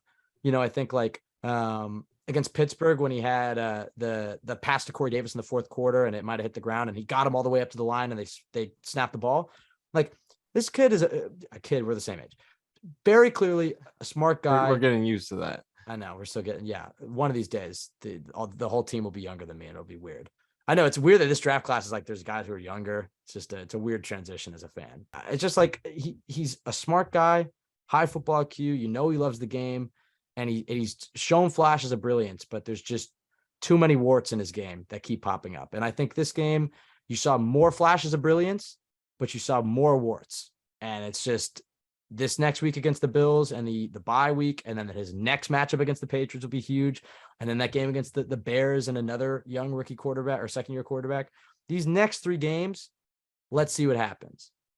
After the Bears game, if he's cost the Jets 3 games in a row and he's really not looking like he's making much development, and if you think Mike White will give you a better chance to win, okay, that's one thing. But 3 weeks, including a bye, let's see what happens. Let's see if we see more flashes, more consistent flashes, because we certainly saw a lot in this game, but less of the warts. So that's just how I feel about it. I mean, facing a Bill Belichick without arguably your 4 best players in offense, I think you don't want to make excuses. There's certainly a lot to be concerned about, but I do think some of it is overblown. But I know we disagree a little bit there. But any last thoughts on Zach? I think we kind of said everything we need to say. There are 52 other players on the team. Let's progress. You're right. Thomas Hennessy. Thomas Hennessy. I mean, great game, good snaps, good protection on the field goals. Who's next? Jamie Sherwood. Good protection on the punt unit. All right, let's move on. Jeremy Ruckert. Good cheerleading on the bench. Actually, no, he was active in this game. He played some special teams. I still believe in him. I mean, he hasn't really been given much of an opportunity. Yeah, it's kind of unfair for Ruckert because he's in this rookie class where you have these guys who are just instant superstars. So it kind of raises the standards. Are we at 6 rookie of the week belts, or is it 5 or 6 in a row? Gardner's 2, right? Does Gardner have 2? Hold on. I'll go find the Woody. Garrett Wilson is 2, and Brees Hall had 2, I think, right? 2 each. It's 6. So it's 6 and it's 5 in a row, I think. Yeah, Jermaine Johnson's got to get in there. Yeah, we need Jermaine. Well, speaking of Jermaine Johnson, who'll be back this week. I know we were gonna try to keep some semblance of order in this podcast, but fuck it, out the window at this point. Jermaine, I think he's a big guy for this week, and I think Ulbrich said it in his press conference. But in terms of having a mobile quarterback facing a guy like Josh Allen, John Franklin Myers, I friend of the podcast. I think he's a great football player. But this is the type of matchup where I don't know if you want him as much on the edge. What do you feel about JFM versus the mobile QBs on the edge? Is this the type of game where you want to keep him on the edge because it gives you that size and that strength against the run game if you want to keep 4 down linemen? Or do you think that Josh Allen's mobility, it's a different type of mobility than the one that they face against Lamar, is where you want to move JFM inside so you don't have him setting the edge against a guy who might be able to get around him? I mean, how do you feel JFM versus mobile QBs? Well, another interesting part of this is Bryce Huff because, the Jacob Martin trade, I think. We forgot about that. Giving Bryce Huff more snaps is a big part of, or the main reason I think why they did that. But now you come into this first game against the Bills where it's like you want that edge setting out there. And Jermaine Johnson, who's returning, is probably your best edge setter on the roster against the run, or really in these quarterback discipline situations. I think he's been good this year. So it will be interesting to see how they distribute these snaps now with Martin out the door, with Johnson coming back, and Huff projecting to get more snaps going forward. I don't know. We'll see what happens. I don't because I think you also want to get pressure on them too. I mean, you want to be disciplined, but at the same time, if you're going to beat them, you really got to create some havoc and force them into mistakes because the Bills do turn the ball over quite a bit. They have the fifth most or sixth most turnovers this year. They have 12. Six of those are Allen interceptions, and they also have six lost fumbles. Only two of those are his, actually. Four of those are by skill position players, but they do turn the ball over, and I think you want to get some pressure and be able to exploit that. But at the same time, Allen is so dangerous with his legs that, like you said, John Franklin Myers on the edge, great player, but probably the last thing you want him to do as a guy with almost defensive tackle kind of size is to have to contain the edge against Josh Allen. So you would like to see a little more Jermaine out there. So maybe they kind of lean that, JFM back to the interior a little bit and then have Huff can pick up some Jacob Martin snaps, and then Jermaine could fill in some of those edge snaps for JFM with him playing more interior. So very interesting to keep an eye on the defensive line rotation this week. Yeah, what did you think about that Jacob Martin trade? Maybe we should have led with that. It was the trade deadline was this week. I mean, you already knew that, but yeah, thoughts on that? Good value. Yeah, it's interesting because I don't really think it's great value because you think about how Joe Douglas is able to get a 6th round for Cashman or, a 4th round for Herndon, or I think they gave a 6th back on that. But I think Jacob Martin is worth more than a 1-round upgrade for sure. I mean, he's a decent situational pass rusher, and they paid good money for him this offseason, relatively. I think they gave him $6 million guaranteed, which part of that they're still going to be on the hook for next year. So I don't really think it's the greatest return, but I think the reason they did it is just because, and this is just my prediction. I don't think they've straight up said this, and we'll see if it actually turns out to be true. But I think the reason they do it is that they did it is because Bryce Huff is playing so well. They just want to get him some snaps and allow him to maximize the efficiency that he's playing with this year because his numbers are ridiculous. I mean, the fastest pass rush get off time, second best pressure rate, best pass rush win rate. So he's been incredible on that small sample of snaps. So I think they just wanted, there was a logjam, and Curry came back and Jermaine Johnson was about to come back. So someone would have to be the odd man out. And I think they just chose Martin and decided to get what they could and to give Bryce Huff a chance to expand his role. So is that how you see it? Were you a fan of this trade? Do you kind of see a good reason for it? I gotta say, only the OG Cool Your Jets listeners remember us breaking down Yannick Ngakoue film with Bryce Huff. It was awesome. Who at the point was just an undrafted free agent that the Jets got from Memphis. I mean, so he knew he was pretty good, but it's crazy to look back on that because like at that point, like you said, he's undrafted free agent. He's a random guy. There's no guarantee he'd even make the team, but I feel like I've always known him as a guy who was going to be a stud Jet. But I don't know, like we were high on him because he was a guy. It seemed like he should have been drafted. Yeah. Yeah, we gotta do some more interviews. We haven't done one in a while. But I gotta go rewatch that Bryce Huff interview. From what I remember, he was actually really insightful in terms of his he was his mindset awesome. And his mentality at rushing the passer and stuff. Yeah, you remember he's talking about it's kind of like rock, paper, scissors. You're anticipating he throws the rock, now I'm gonna throw the paper. It was really cool. Yeah, but we got to go through those OG JFM and Bryce Huff interviews and clip some of it to what's still relevant, and then also maybe put in some work and Lance does some new interviews. we gotta add some more friends of the pods. It's getting a little lonely in that club. At least all of the friends of the pod are still with the team. That's pretty cool. Not all of them. Oh, we got JFM, Hennessy, Huff. Okay, just those guys, I guess. I mean, we have a few of the we had Mike DeVito. Well, he was inactive at the time. Okay, all right. I guess that's true. Current Jets, we're 3 for 3 still on the roster. Yeah. I think like you said, it wasn't amazing value, but yeah, I mean, I think he was. I know the guaranteed money is all that really matters, but it was a 3-year, $15 million deal, right? Yeah. So I think it gives them some flexibility. I think they want to give Huff more reps. We haven't really seen too many of. Have we really seen any rushing reps for Huff? Like how he's looked on. He really only comes in on 3rd down. So I don't think we've really seen many times where defenses have offenses have run at him. Literally, he's played 1 snap against the run in all of his games this year, and that was how did he do? That was this past game where it was a 3rd and 18, so another pass situation, and they just ran a draw. I don't think he was involved in it at all. So I don't like. I think I never thought his run defense was great, but never thought it was bad enough to where you specifically just avoid any situation where you'd have to play the run. So we'll see going forward if they maybe kind of accept that, okay, maybe he'll face the run a few times, but we can get him some 1st and 2nd down pass rush situations. Yeah, I think this defense.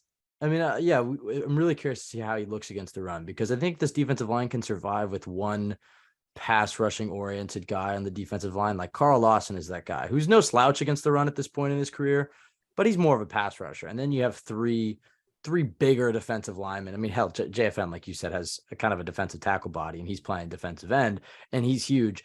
I don't know if you could play the same style of defense with Bryce Huff. I guess Bryce Huff would go to the right side of the defensive line where Carl's at, and then Carl might go to where JFM's at. Maybe you could do it, but yeah, I'm very curious to see how Huff looks against the run. But earlier point was, glad Jermaine Johnson's back. This is a big game to have him, and who knows, maybe we'll make it another Rookie of the Week belt. I think, if you had to look at okay, let's say the Jets don't win this game. What's the next tier of wins for them? Like, obviously, okay, like a good Zach game is up there.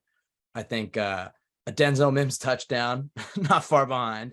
Maybe a Jermaine Johnson Rookie of the Week belt is up there. What are some of the other, if the Jets can't win this game, what are some of the other things that might constitute as a morale win? Well, all starts with Zach Wilson, of course, and I don't think the bar is super high. I just want to see solid manage the game performance, ideally no turnovers, so we can start there. Denzel Mims would be really cool because you're trying to replace Breece Hall, get some more playmakers in there. And I think what you have Garrett Wilson, who continues to show you that he can be a legit number 1 receiver kind of talent. So you have that. You have the 2 tight ends. You know what you have in your 2 running backs. But beyond that, if you could add another high upside kind of guy in Denzel Mims, who I liked how he played last week. The 3 targets he got. The first play, like you said earlier, good route. He really should have had a vertical catch there. But either way, really nice catch coming back to it. Even if it was out of bounds, it was still a good effort. Then he made that diving extended catch over the middle. Then obviously the yak play was great. And I think his routes, other than that, were pretty good. I saw him open a few times. He was not getting locked down or anything. I think he looked a lot more comfortable in the offense, and we know what he can do as a blocker. So I really think he looked like a much more capable player than he did last year. So we'll see if that is maintained, and if he could use this game to potentially show the Jets that he deserves a role. But in addition to that, I agree with you. Jermaine Johnson rookie belt, would love to see that. Because you think about how good this rookie class has been, and you forget there's another 1st-round pick just sitting around there who's been solid, but still hasn't even really come close to what he has the potential to be. So, there's still a lot of untapped potential with Jermaine Johnson. So those are definitely 3 that I would like to see. Yeah, I mean, just the way you phrase that. Yeah, we literally have just another 1st-round pick lying around. Yeah. And a guy, it's not like he hasn't done nothing when he's been out there. He's 2 sacks. Like, he's had some really good reps. So I don't know. You have to be, I'm so excited to see how these rookies really show in the second half after the bye. Obviously a huge bummer to lose Breece, but getting another one of those big Garrett games was awesome to see, because we've seen some obviously some flashes all season long, but outside of that Browns game, you haven't really seen like the wide receiver 1 production you were maybe hoping for after he had that type of game. Because, if you remember after that Cleveland game, it was like, give Garrett Wilson the ball every play. He's our Justin Jefferson. Yeah.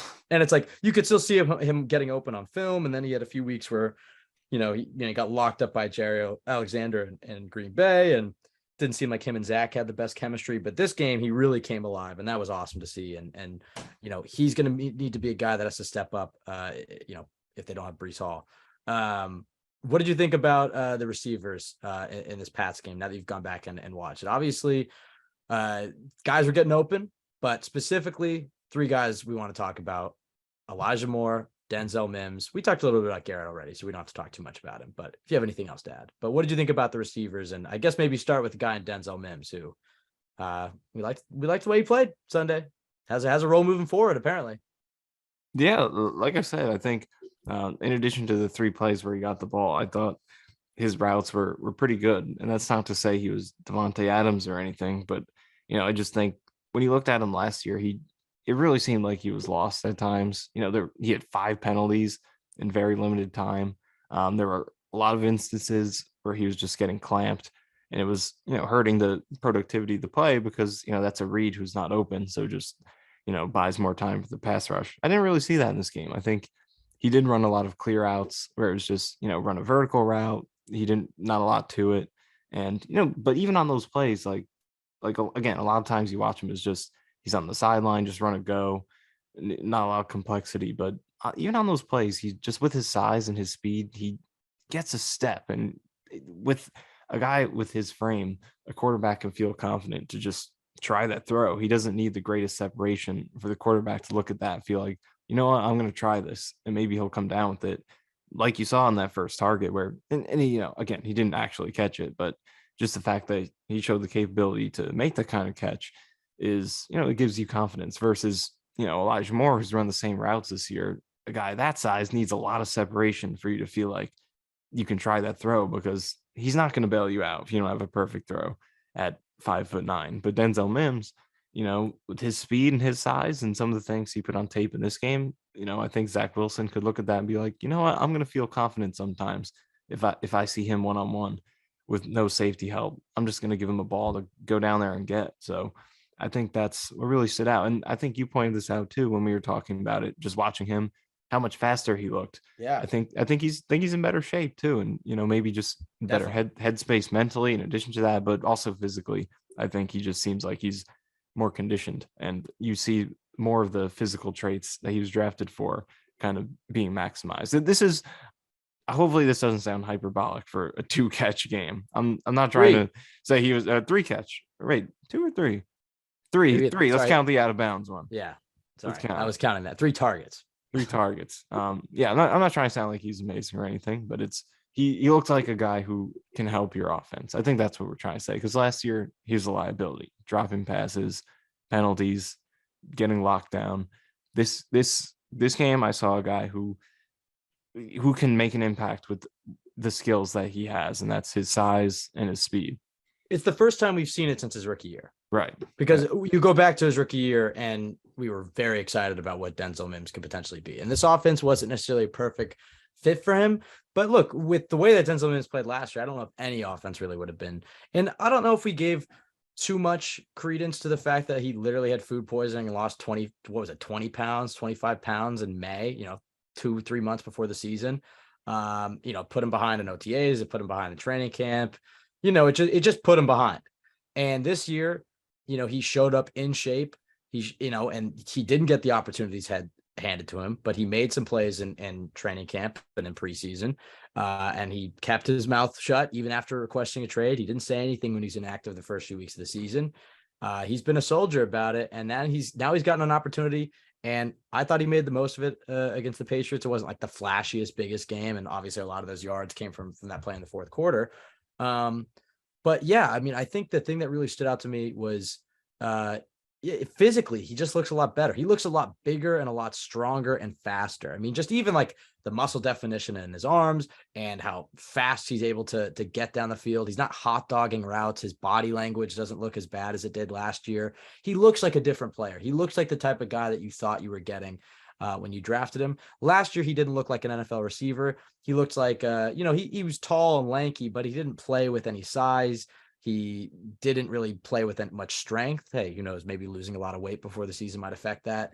A lot of mental mistakes, and it's been a small sample size. We have to see how much of those mental mistakes has he ironed out. He still got a penalty last week against Denver, if I'm not mistaken, although he did have the nice run block. But with Corey Davis out, they need a big bodied receiver who can do some of the responsibilities that you might give to a tight end. Once you go to 11 personnel, you need a receiver who can, even if you're in 12 personnel, you need a receiver who can block for this offense. You need somebody who can open up the perimeter, and Denzel Mims can be that. And not only that, you look at who Zach Wilson had success with at BYU. It was those big body receivers who can get jump ball. who get jump balls. And guess what Denzel Mims is? A big body receiver who can get jump balls. So I'm excited to see what he looks like. It sounds like he's going to have a bigger role in this offense going forward. And that all sets the stage for number 8, Elijah Moore. And after this, Michael, I guess we could just fully focus on the Bills game. We'll weave in some of the other thoughts we had from this Pats game in there. But we talked a lot on Zach. But this Elijah Moore topic might take up a little bit more time as well, because ever since that trade request, man, it's been very interesting on what the Jets are going to do with him. I stayed pretty firm. I didn't think he was going to get traded. He didn't end up getting traded, but I understand why a lot of people thought he could get traded. And also, I don't mean saying anything after Sunday's game. I was like, maybe he will get traded. Who knows? Their usage of him was strange. I understand it though. What did you think about the whole Elijah Moore situation? And then what do you think about this week in general? Didn't get traded. Doesn't seem like he's posted some things to social media this week that aren't as much like pouting, but more so just like, I don't know, accepting the struggle or the adversity or whatever, God's plan, all that stuff. So I don't want to say he's accepting what's happening, but it at least seems like he has maybe a different mentality about the role that he's put himself in. So just your thoughts on the whole Elijah Moore situation and maybe what we'll see from him on Sunday. Well, his Patriots game is interesting, and you and I looked at this specific play before we started recording this, but there was one play in this game in the first quarter that I think may have set the tone for how this played out, because eventually he only played, I believe it was 10 snaps. But there was one play that I think might have caused that, because early on he was, playing in some passing situations. He had 3 plays within the first 6 minutes of the game. So this is within their first 2 drives. They had 3 now in the first drive, and then the next drive was 9 or 10 plays. So within that, he had 3 plays. So he was in there occasionally, not often. But on his third play in that first quarter, it was a first down play in the red zone after the Jets just hit that bomb to Garrett Wilson. The Jets run a read option with Zach Wilson and Michael Carter, and he keeps the ball. And you look on that left side, and there's 3 receivers over there. It's Uzama, it's Mims, and it's Moore. Going from inside out, it is Uzama, Mims, and then Moore on the outside. And Uzama and Mims go to block, but Moore, he motions as if he's preparing to catch a screen. And we were looking at it, and it just doesn't make any sense that why he would do that, because there's no way the Jets are passing on this play, because the offensive linemen immediately go down the field. So there's no pass, because if the linemen are going downfield, it's an eligible man downfield if you pass the ball. So they're not going to pass it because multiple linemen climb down the field. There's no option for that. And I don't see why you would fake a screen to the side where the quarterback would potentially run on a read option, because that just brings the defender in versus, if he just ran a clear out or if he went to block. So I'm speculating, but I wonder if he messed that play up, because after that play, he missed 10 straight offensive plays. He didn't play again until the middle of the second quarter. And that was the only play that he played until the end of the fourth quarter when they were in catch-up mode. So after that one play, which looks a little sketchy, he essentially was benched until it was catch-up mode late in the game. So I wonder if that play, again, totally speculating, we don't know, but I do wonder, just because the correlation with the way his snaps changed after that, if potentially it led to them being frustrated with him and taking his playing time away. So that's really the only notable takeaway I had from this game. Other than that, he wasn't too involved. The one play he was targeted on, it got deflected, and he was open. He did win on a short route towards the middle. It probably would have been completed for a first down. So it's unfortunate that one got tipped. But other than those 2 plays, that's pretty much all that stood out for me. Yeah, and you had I don't know if it happened right after that, but you saw that Saleh and him were talking on the sidelines during the game. Yeah. I mean, anything of note? No, I thought you were saying that. I thought you saw it as well. I don't know if we discussed it or not, but I did see that, just being there, because we were both at the game, and I just saw at one point on the sidelines that Moore was standing there. Sal was talking to him. I guess he was. I'm trying to describe it, trying to get something useful out of it. I don't know. He's like, it looked like it was a friendly conversation. Wasn't yelling or anything. He's kind of like doing some hand motions. Like, it looked like he was explaining something to him in a pretty animated fashion. It looked like Moore had his helmet on. They were close to the sideline. I don't know. It looked like Sal was clearly talking to him for like coaching him up for like 5-10 seconds. Right. So I think there's a decent chance maybe he messed that play up. So we'll see what happens. But like you said, it's a really weird situation because it's like, we request a trade, then you say, nope, we're not trading him, but then you don't use him. And I get that you want to send a message, but it's like, the message was sent when you benched him. If you're going to keep him, shouldn't you use him? Because Right. But Jeff Smith was taking his snaps, and Jeff Smith didn't play all that well. I know he had a catch near the end to before the Conklin touchdown. And other than that, though, we didn't really see Jeff Smith open that often, and he yeah, played a lot of snaps. you got to open on that one play.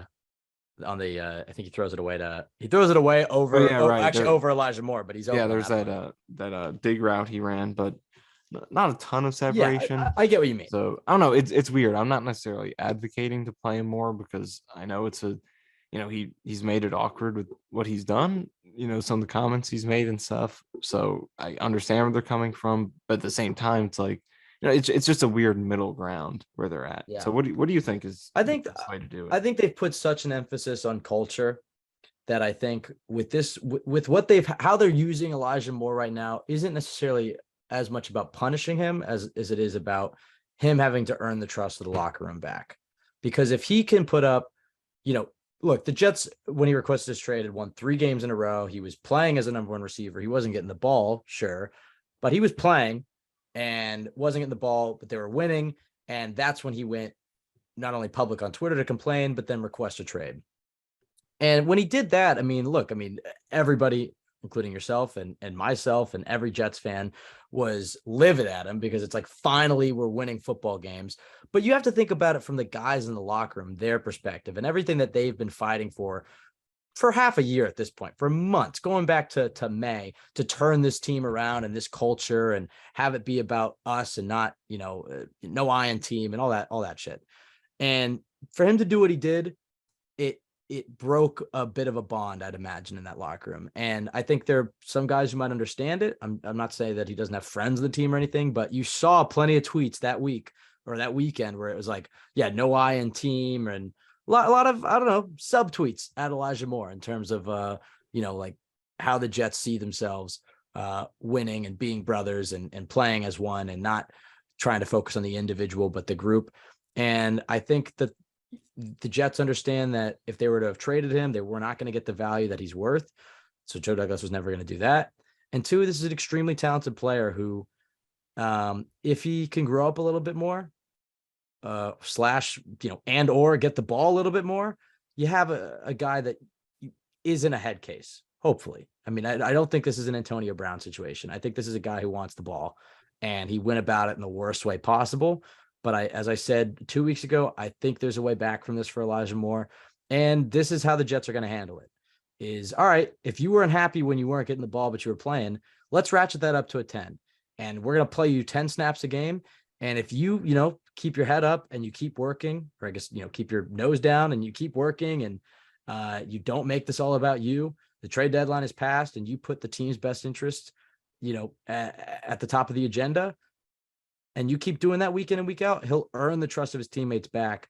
And then I think you can see him come back from this. Do I think that has to be something that happens for the next 8 games? No. And hell, you might see him get more snaps on Sunday. That might have just been a single game thing for the Pats game. Because I do think that they'll have to use him, especially after losing Brees. No Corey Davis, no AVT. I mean, it's like, you got to give Zach help.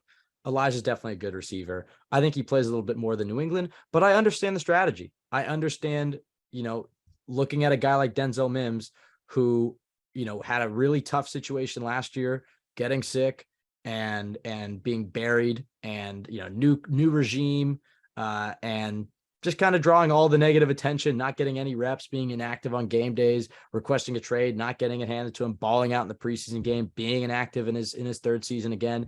And now his opportunities come and he's trying to make the most of it. And so I don't know.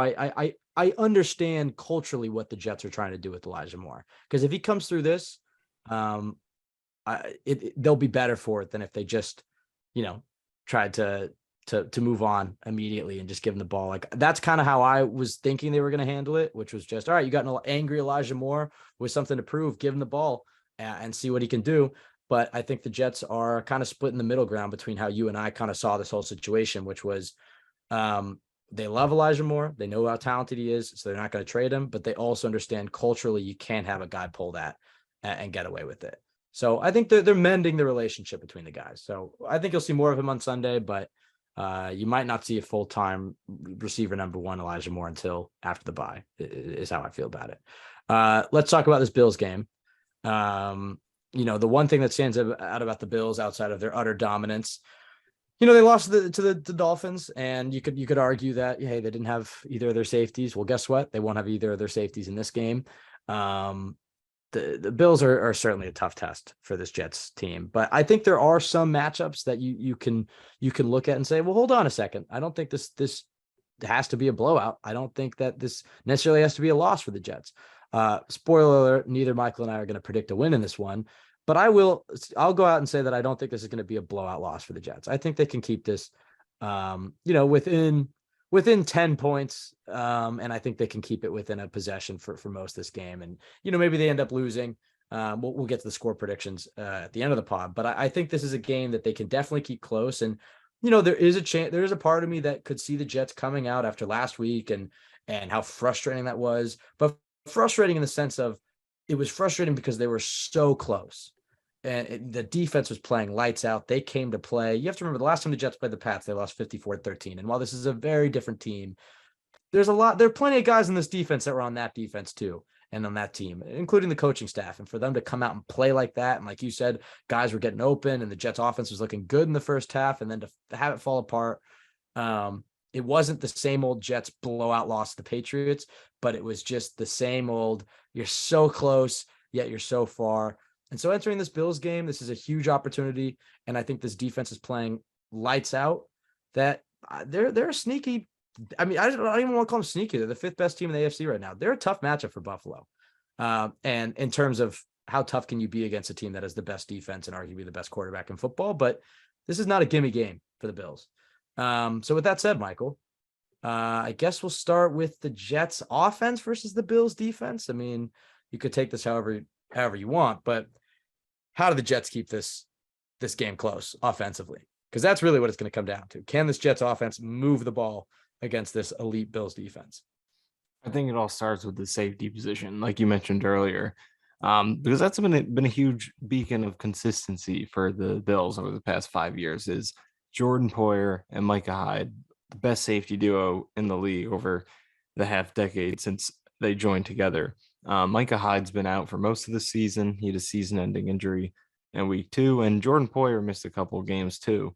And one of those was the Dolphins game that the Bills lost. Their only loss this season to this point. And Poyer is going to be out again in this game, so they're going to be relying on their backups. And their backup safeties have not been good this year.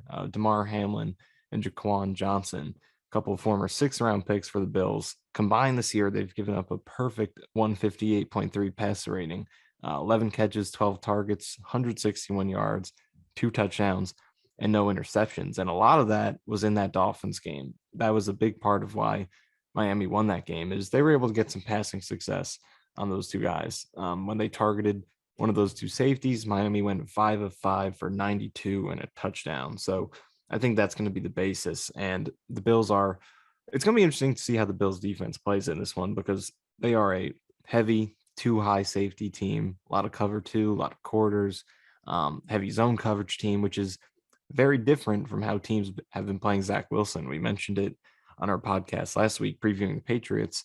A lot of single high coverage for Zach Wilson, a lot of man coverage. Teams have been daring him to challenge them. Patriots, played right into that because that's their bread and butter anyway.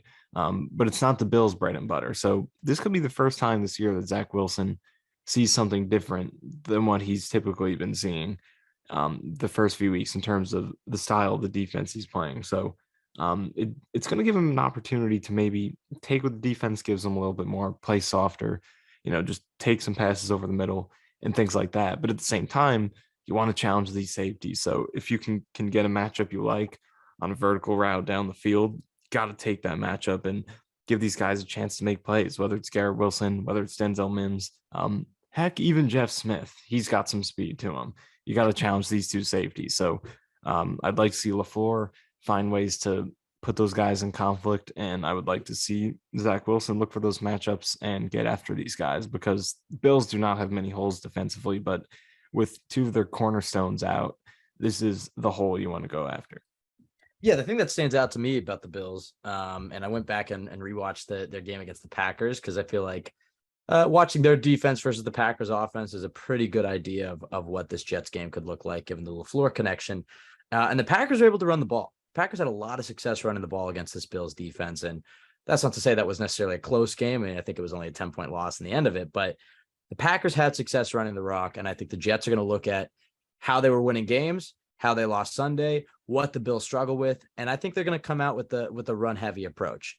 But like you said, how the Bills play Zach Wilson will determine how this game looks. Because I think the Bills are going to look at Zach Wilson and say, look, this is a guy who really struggles under pressure. And if we can rattle him, if we can get him under pressure or get him off of his first read, he's going to be in trouble. And so I do wonder how much, okay, your safeties are out of it.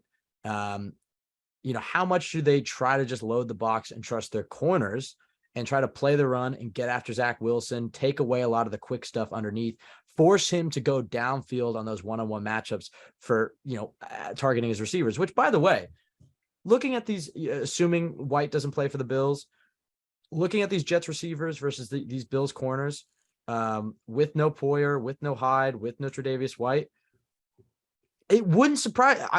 I think the Jets can have an advantage in that arena. Do you agree with me on there, or do you think I'm off? Obviously, this Bills defense is great, but Garrett Wilson, if Elijah Moore plays, Barrios, Mims. I mean, do you like the Jets receivers versus Bills corners in that man-to-man matchup if they go zero or cover one?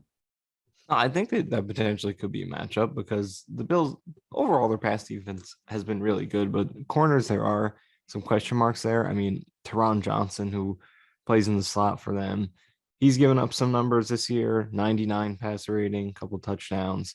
But Dane Jackson's been pretty good for them. He's allowed very low numbers, 59 pass rating. So Johnson is a guy you can go after. They've Kaiir Elam, the rookie, who for rookies had a pretty solid season, but rookie corner always is some susceptibility there. So we'll see what happens, but it's definitely without Tre'Davious White, not as dominant as usual, but at the same time, the numbers are what they are with the Bills, number one defense in the league in terms of scoring. They have the most interceptions in the league, 6 fewest yards per pass attempt. So it's still a formidable pass defense, but there is potential there. And we were talking about Garrett Wilson earlier, how we thought he was the wide receiver one after the Browns game, then it kind of tailed off. But I really think that talent's been there throughout the whole season, save for the Packers game where Jair Alexander really got him. And that's one of the best corners in the league. Other than that, the separation's been there. When he's made his catches, you've seen the yak and what he can do with the ball in his hands. Obviously there's still development to come, but I really do think he's already at a level where he is a maybe borderline number one receiver. If we're being, a little more non-biased. No, I get what you're saying. Yeah, man. I mean, he can really separate. That's the thing I'm trying to say. It's like he doesn't have the numbers maybe to back up being receiver one, but he certainly has the ability. Yeah, we'll see what if the numbers can get there. But the pedigree, what he did at Ohio State, and then just watching his film, and there are some advanced analytics and stuff out there in his separation. But just watching him, like he wins routes, and he really can. As good as he was in this Patriots game, 6 for whatever he had, 100 something. There were multiple plays he could have had. Like the second Zach Wilson interception, Wilson improvised up the sideline. There's a deep shot right there that could have been taken for another 30 to 40 plus. There's a slant he was open early in the game. There's a crossing route later in the game where Zach was pressured a little bit and wasn't able to get it to him. So he really wins. Like he creates opportunities. So I think he's capable of putting up such big numbers, and we'll see how long it takes to get there. And, it's going to take good quarterback play and good protection and all that. But I think he's a guy you can rely on. With Breece Hall out, I think Garrett Wilson should be the engine of this offense. And we'll see against this Bills team that still doesn't have Tre'Davious White, now doesn't have either of its starting safeties. And actually, Tre'Davious White is up in the air. We'll see what happens. I don't think, as of recording this, it doesn't seem like there's a definitive answer, but it doesn't seem likely. So we'll see. But actually, you know what? Even if he does play it, it would be interesting because first game back from an ACL, I wouldn't guarantee that he would be amazing in that first game back. So we'll see what happens if he does play. But either way, I think Garrett Wilson needs to start being the focal point of this offense like he was in this last game. Yeah, the thing with the Bills that really makes their defense elite is the pass coverage they get from their linebackers. Between Yeah. Milano and Edmonds, I mean, it just seems like they swallow up all that space in the middle, and it makes it so much harder to take that intermediate stuff over the middle within, 10, 15 yards because the two of them are just all over the field. And without the safeties, I'm really just curious to see how they'll play it because you can make the argument, okay, your safeties are down, you're on your backups. Maybe you want to play a little bit softer because you want to give them more help. You don't want to put them in those pressure situations where if you're going to play cover 3, you're going to play cover 1, and you're going to have man coverage. It's like you're putting a lot of pressure on a backup safety there to help out the corners, especially if you don't necessarily trust your corners, considering you don't have Tre'Davious White. So I think that they're going to look at what the Packers did on the ground against this Bills team and go, look, the only way the Jets are going to beat us is if they're running the ball. So let's go ahead and look, this is really a game you wish you had AVT and Brees. If they had AVT and Brees, I'm not saying I would necessarily predict a win, but maybe I'd be predicting a win. I mean, you feel better about it. You feel yeah, better about their odds. Maybe I would predict a win. I don't know.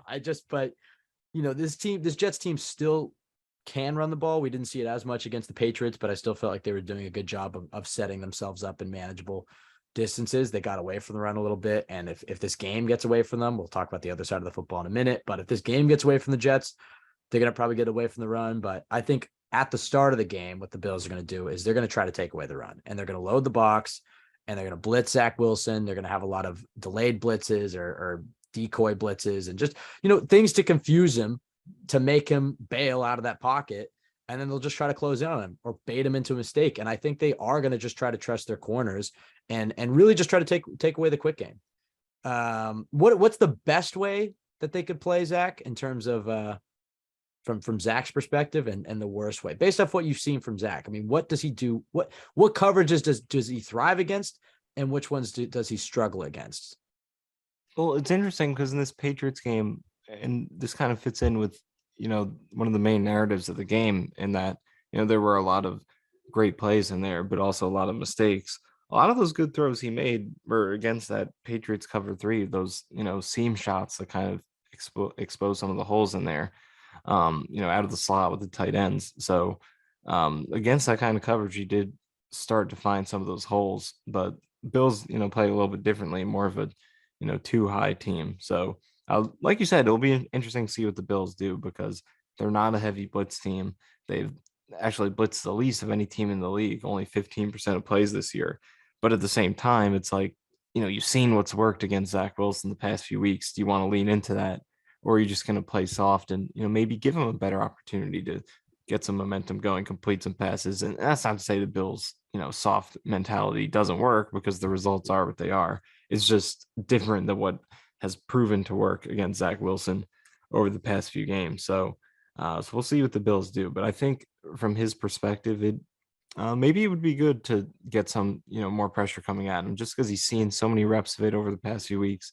Maybe he's finally starting, because I think that's what I was getting at with, him hitting some of those seam throws, is that the mistakes are there. Obviously, it was a bad game. We said that many times, but at the same time, like you were describing, the mentality did change compared to the past few games. He was more aggressive, and that did more aggressive in the sense that he was willing to, take some shots and, attempt to make big plays. And, if he can keep building on that, maybe he can eventually start to find answers more consistently when teams come after him with the blitz and come after him with man coverage. So maybe if the Bills do play that way, he could build off of what he did last week and, eliminate some of those mistakes and kind of build on the good plays. But at the same time, I do think the way the Bills play maybe could be what he needs to see at this point after playing so much single high coverage, so much man coverage. Maybe he just needs a team to force him to dink and dunk his way down the field for once. And you're going to have to pass protect well, because that's another thing the Bills do well, is they don't have to be super aggressive against you because they have such a good pass rush. So That the sounds offensive familiar. line, the offensive line is going to have to step up, very similar to what the Jets do. So we'll see what happens. But I don't know. At the end of the day, it just comes down to, regardless of what he sees, it just safer decision making, because like you said, I criticize a lot of plays outside of the interceptions, but just take out the interceptions, and easier said than done for sure. But just take those interceptions out, and the Jets win that game. And it still is a game that could be improved upon, but it's not nearly as bad as we're treating it to be right now. So just want to see safer decision making. Take those easy throws, stay ahead of the chains, especially on second downs. I think that's a huge key because second down, the Jets had a lot of 5-yard throws open last game that could have made third down easier. Then they could have had better third down success based on that second down decision making, but he wasn't able to do that. So I think the Bills are going to try to make him. They're going to stick with what they do well. They're one of the most, I would say, stubborn teams in the league in terms of sticking with what they do. So I think we'll see more of the same Bills, and it's just going to be on Zach to be methodical, not try to do too much, but at the same time, take those shots when they're there against that safety duo. Yeah, and we'll move on from Zach. Last thing, but going back to, we brought up that Josh Allen game that we watched against the Pats, and he credited that game as the one that where it really clicked for him. So I do think it is this style of play will cause more mistakes, more turnovers, but I think it does help his development. I mean, you don't want to see it's the interceptions that he was having, but in the process of being aggressive, trusting what you see, more so what you saw in the first half than the second half, because obviously the production was there in the first half. And so it's easy to say like, oh, that's what you want to see, but he was ripping the ball in there. He was playing confidently. He was playing decisively. And that's what you want to see. It's the same thing you saw fourth quarter at Pittsburgh. And, once it clicks for him, I think, once it clicks, it clicks. And sometimes it can click in a game like this one he had against the Pats. I guess that's the hope, but I'm not expecting a huge game from him on Sunday. I just want to see him, like you said, take care of the football. But I'll ask you this, Michael, and I guess this is kind of a mini segue into to talking about the Jets defense versus the Bills offense. But can the Jets really win this game if unless Zach is putting the offense on his shoulders a little bit? I mean, do you think that the Jets can hang with the Bills unless their quarterback is playing at a high level? I mean, I don't think they can win with the way he played against Green Bay or Denver. So which style of Zach Wilson is more conducive towards winning this game, do you think? Yeah, that's a great question to ask because the Bills are as explosive as they get. So you have to wonder, can you win with him being conservative? I think it depends on how the game flow ends up playing out, because if the Jets defense can really dominate and keep this close throughout, force some turnovers, maybe get a lead early, maybe you can lean on that type of play from Zach Wilson and run the ball and do all those things. And the Bills, as good as they are, it's not like they're not susceptible to a bad game. I mean, last year I'm just looking at their schedule from last year, and granted, last year is last year, but it's a very similar Bills team. They had games with 16, 6, 15, 10. So it is possible to hold them down. And, the Dolphins in their week 3 game beating the Bills this year were able to hold them to 19. And then the Bills, even last couple of weeks, 27, 24. So they had 23 to win over the Ravens. So it is possible to hold them down to a point where you don't have to absolutely go nuts to beat them. But at the same time, it's been a while now since we've seen, Zach Wilson do enough to where you can even hit some of those numbers I just mentioned, 24, 27. So the game flow, I think, is a big thing because, like I said, Jets get up early. I think they can rely on that run game and maybe string this game out a little bit more. But if they get down, then the game's on your quarterback's shoulders. So we'll see how that game flow plays out. Yeah, and regardless, I think that no safeties might be another big week for the tight ends. Maybe another big Tyler Conklin game. I'm regretting cutting him in the Jets X Factor Fantasy League. That might have been a brutal error on my part. We'll see. All right, talking about, mini segue. You mentioned how explosive this Bills offense is.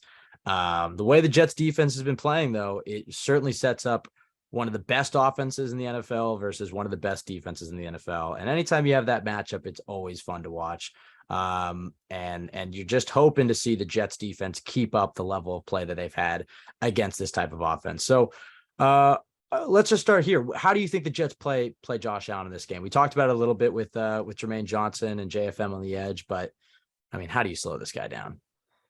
Yeah, for me, I think the mentality I would like to see the Jets play with in this game is aggressive. I would like to see them put their chips in the middle of the table and play with the idea of we got to get big plays to even the odds in this game. Because to me, the way I look at it is, you could sit back and play safe and say, let them have those short plays and we're just going to take away the big plays. But you could try to do that. I think the Bills are going to move the ball on you and score no matter what you do. So I think you might as well take risks and try to get those takeaways because, like I said earlier, the Bills will turn the ball over. They do have 12 turnovers this season, which is the sixth most in the league. And you have to get turnovers to beat them. Over the last 3 seasons, they are 9-0 when they don't turn the ball over, and they're the only undefeated team in the league when they don't have a turnover. So it is a requirement to get turnovers if you're going to beat them. So I would like to see the Jets play aggressively. And also, you look at Josh Allen's splits versus the blitz and not against the blitz. Blitzing is the way to get to him. He does have the same amount of, he's 3 interceptions when blitzed and when not blitzed, but that's on 70 fewer pass attempts when he's not blitzed. So he is more prone to interceptions, and also his turnover worthy throws, those are higher as well when he's blitzed. So if you want to get turnovers, I think blitzing is the way to do it. And then I just think it's a mentality thing across the defense. When you're going for tackles, go to punch that ball out, because the Bills this season, they've lost 4 fumbles from non-Josh Allen players. And this is from 4 different guys on the team, 4 different skill players. So it's been a team-wide problem. They have been fumbling the ball a lot. So go for those punch outs. When you're on the outside, play the passing lanes, go for an interception.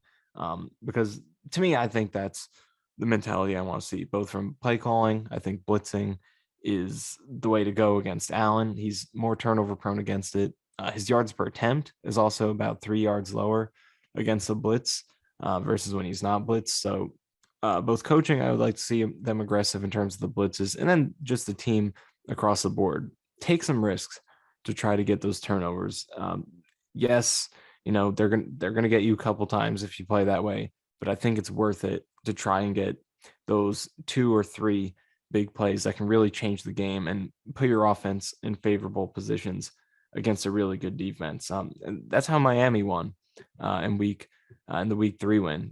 They didn't actually get a lot of turnovers on the stat sheet. It's only the 1 turnover that Buffalo had, but that was a huge fumble early in the game that set them up for a 5-yard touchdown drive. Then they also had a turnover on downs. The Bills had a missed field goal. There was an end of half drive that resulted in no points.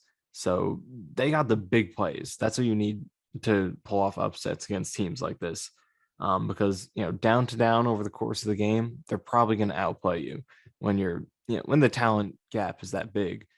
But if you could be on the right end of the 3 or 4 biggest plays of the game, that could make up for all of that and shift the advantage in your favor. So I'd like to see the Jets defense build around the idea that they're going to make the biggest plays of this game, even if you give up, a few touchdown drives, a few big passing plays for them, run plays, whatever it is. If we can get those takeaways that could shift the field in this game, it's all worth it. I mean, yeah, there's 2 different trains of thoughts on this one. It's the one that you Right, just for laid sure. out, and then there's the other one, which, if you go off of Quinnen Williams' explosion on the sideline against Cincinnati, if you go back to that game and that point of the season, the Jets sent a big blitz against Cincinnati. They almost get home. They don't. The Bengals get a touchdown, and then Quinnen Williams is screaming at the defensive line coach, Coach Wycotton, and why don't just let us get home with 4. Trust the talent you have in the defensive line room and play the style of football that we came here to play. And since that conversation, this Jets defense has really turned it around. And that's not to say that they haven't been aggressive at times. I mean, you go and watch that Green Bay game, and they trusted their corners in that game, and they stacked the box and really tried to force Aaron Rodgers to beat this Jets defense using the receivers that he has, and it produced great results. But that this Jets defense is founded on the principle that they can win and get after the quarterback with the 4 guys that they have, and they can sit and play in coverage. And I think that's more of what you'll see on Sunday. But I think that they're, like you said, they have to play with an aggressive attitude. That doesn't mean that they shouldn't man up Sauce Gardner and DJ Reed at times. That doesn't mean that they shouldn't go and play in the box. And that doesn't mean that they have to play soft coverage and just accept Josh Allen dinking and dunking and running all over them. But like you said, this is an explosive offense. And I think for the Jets, they want to avoid giving up the big explosives. That's how I view it. And I just think that, yes, you want to create your turnovers, and I still think you can do that. But if you give up one of those big 60, 70-yard touchdown bombs, it's very deflating for a defense. And I don't know. I think this defense is kind of predicated on making the offense earn every single yard and rising to the occasion on third down, getting that big sack or getting a turnover and forcing an offense to settle for 3 or pushing them out of field goal range or getting a turnover. It's about limiting the big play. And if you go too aggressive, you open yourself up to the big explosive plays against one of the most explosive offenses in the NFL. So it's a risky proposition, what you're saying. And I think they have to find the fine line of being aggressive, Right. But not allowing the big explosives, because that's how Buffalo will kill them, is the big explosives. Do you agree with that? Or do you think that they have to really, play with that aggressive mentality if they want to win? No, I think there's definitely something to be said for that because it is a huge roll of the dice to what I'm proposing. If you could, as easily as you can make those big plays, you could give them back the other way, and I think that's the risk you take. But to me, that's how I see it, and I'm not even necessarily saying there's this dog. This is not even my dog that's barking in the background, but it's extremely annoying. So I'm going to try and talk over it. It actually that's the Jets defense right there that you hear. Yeah. A bunch of dogs. But yeah, I think one of the reasons I feel more confident that the Jets can play this type of way is that they have Sauce Gardner and DJ Reed out there. Like, you remember the Bills Right. game last year? That was the huge dilemma. It was like, oh, they keep getting Stephon Diggs in these great matchups. Like, why don't you let Bryce Hall travel or whatever? But now it's like, you got DJ Reed and Sauce Gardner. I That's trust true. these guys to, if we're going to play aggressive and we need a man up out there, we think they could handle the job. And obviously, like you said, this is a good 4-man rush. It's been winning, and that's what the Jets want to do. But at the same time, the Bills can kill you that way. Like, they're a big play offense, but Josh Allen has turned into a very smart quarterback who will take those dink and dunk throws. Please, And Zach, turn into that. please turn into that. And he'll take those scrambles and he'll beat you with that too. So, like, for me personally, I fear the Bills' ability to do that just as much as I fear the big play ability. So I don't know. It is tough, like you said, and it's never a black and white thing, like blitz every single play or 4-man rush every single play. It's just how do you shift versus your usual philosophies? Right. Like, are we going to blitz 3 to 4 more times in the first half of this game than we usually would, or are we going to dial back a couple, maybe two fewer blitzes than we usually would? So it's never as black and white as that. It's just, this is what we usually do. How do we shift it to be a better fit to the team we're playing this week? I think, so for me, I think being a little more aggressive is what I would do, but I definitely see that they could maybe also want to go the other way and play it safe and make them do what teams do against the Chiefs and the Bills a lot, which is just make them dink and dunk that ball. So I could absolutely see that as well. For me, though, I would like to see some aggression to try to get those turnovers, because I think it can be exploited because they've turned it over quite a bit. And even Josh Allen has he's 6 interceptions this year, which is tied for 5th. And in addition to that, he has 13 total turnover worthy throws. So that suggests he has been getting pretty lucky and should potentially have a few more. So I think the fact that the Bills are turnover prone is part of what makes me want to play that way, but I could see them going the other way also. I think the way you can kind of split that down the middle, because the thing that was really concerning to me about Josh Allen is his mobility. I just think that he can eat this defense up running not just specifically this Jets defense, but just any defense. The threat that he has with his legs is legit. And for the Jets, I think that if you get too blitz happy, that guy's just going to run out the back door. And that's when you can get a big 40-yard explosive run. So for me, I think that there's a way to, because I agree with you that the Jets need to trust their corners in this matchup. They have to trust Sauce Gardner on Diggs, and they have to trust, or maybe he's on Davis and Reed on Diggs. Who knows? They mix it up.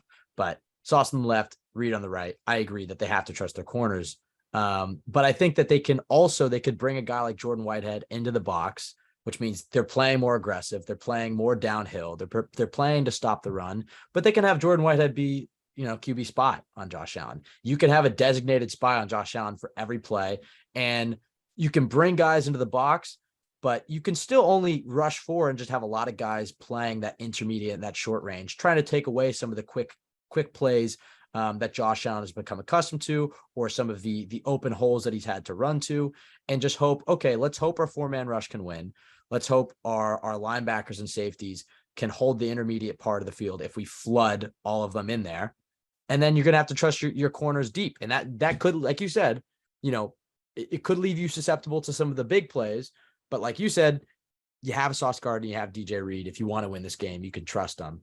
I think that's kind of the way you can split it up between being aggressive and conservative, is definitely load the box, play to stop Josh Allen's run game and how the Bills running game themselves, try to take away that quick stuff.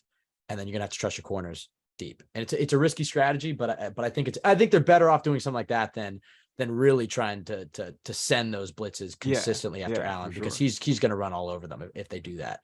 How do you feel about the matchup of the Bills offensive line versus the Jets front 4, if they do just stick to rushing 4?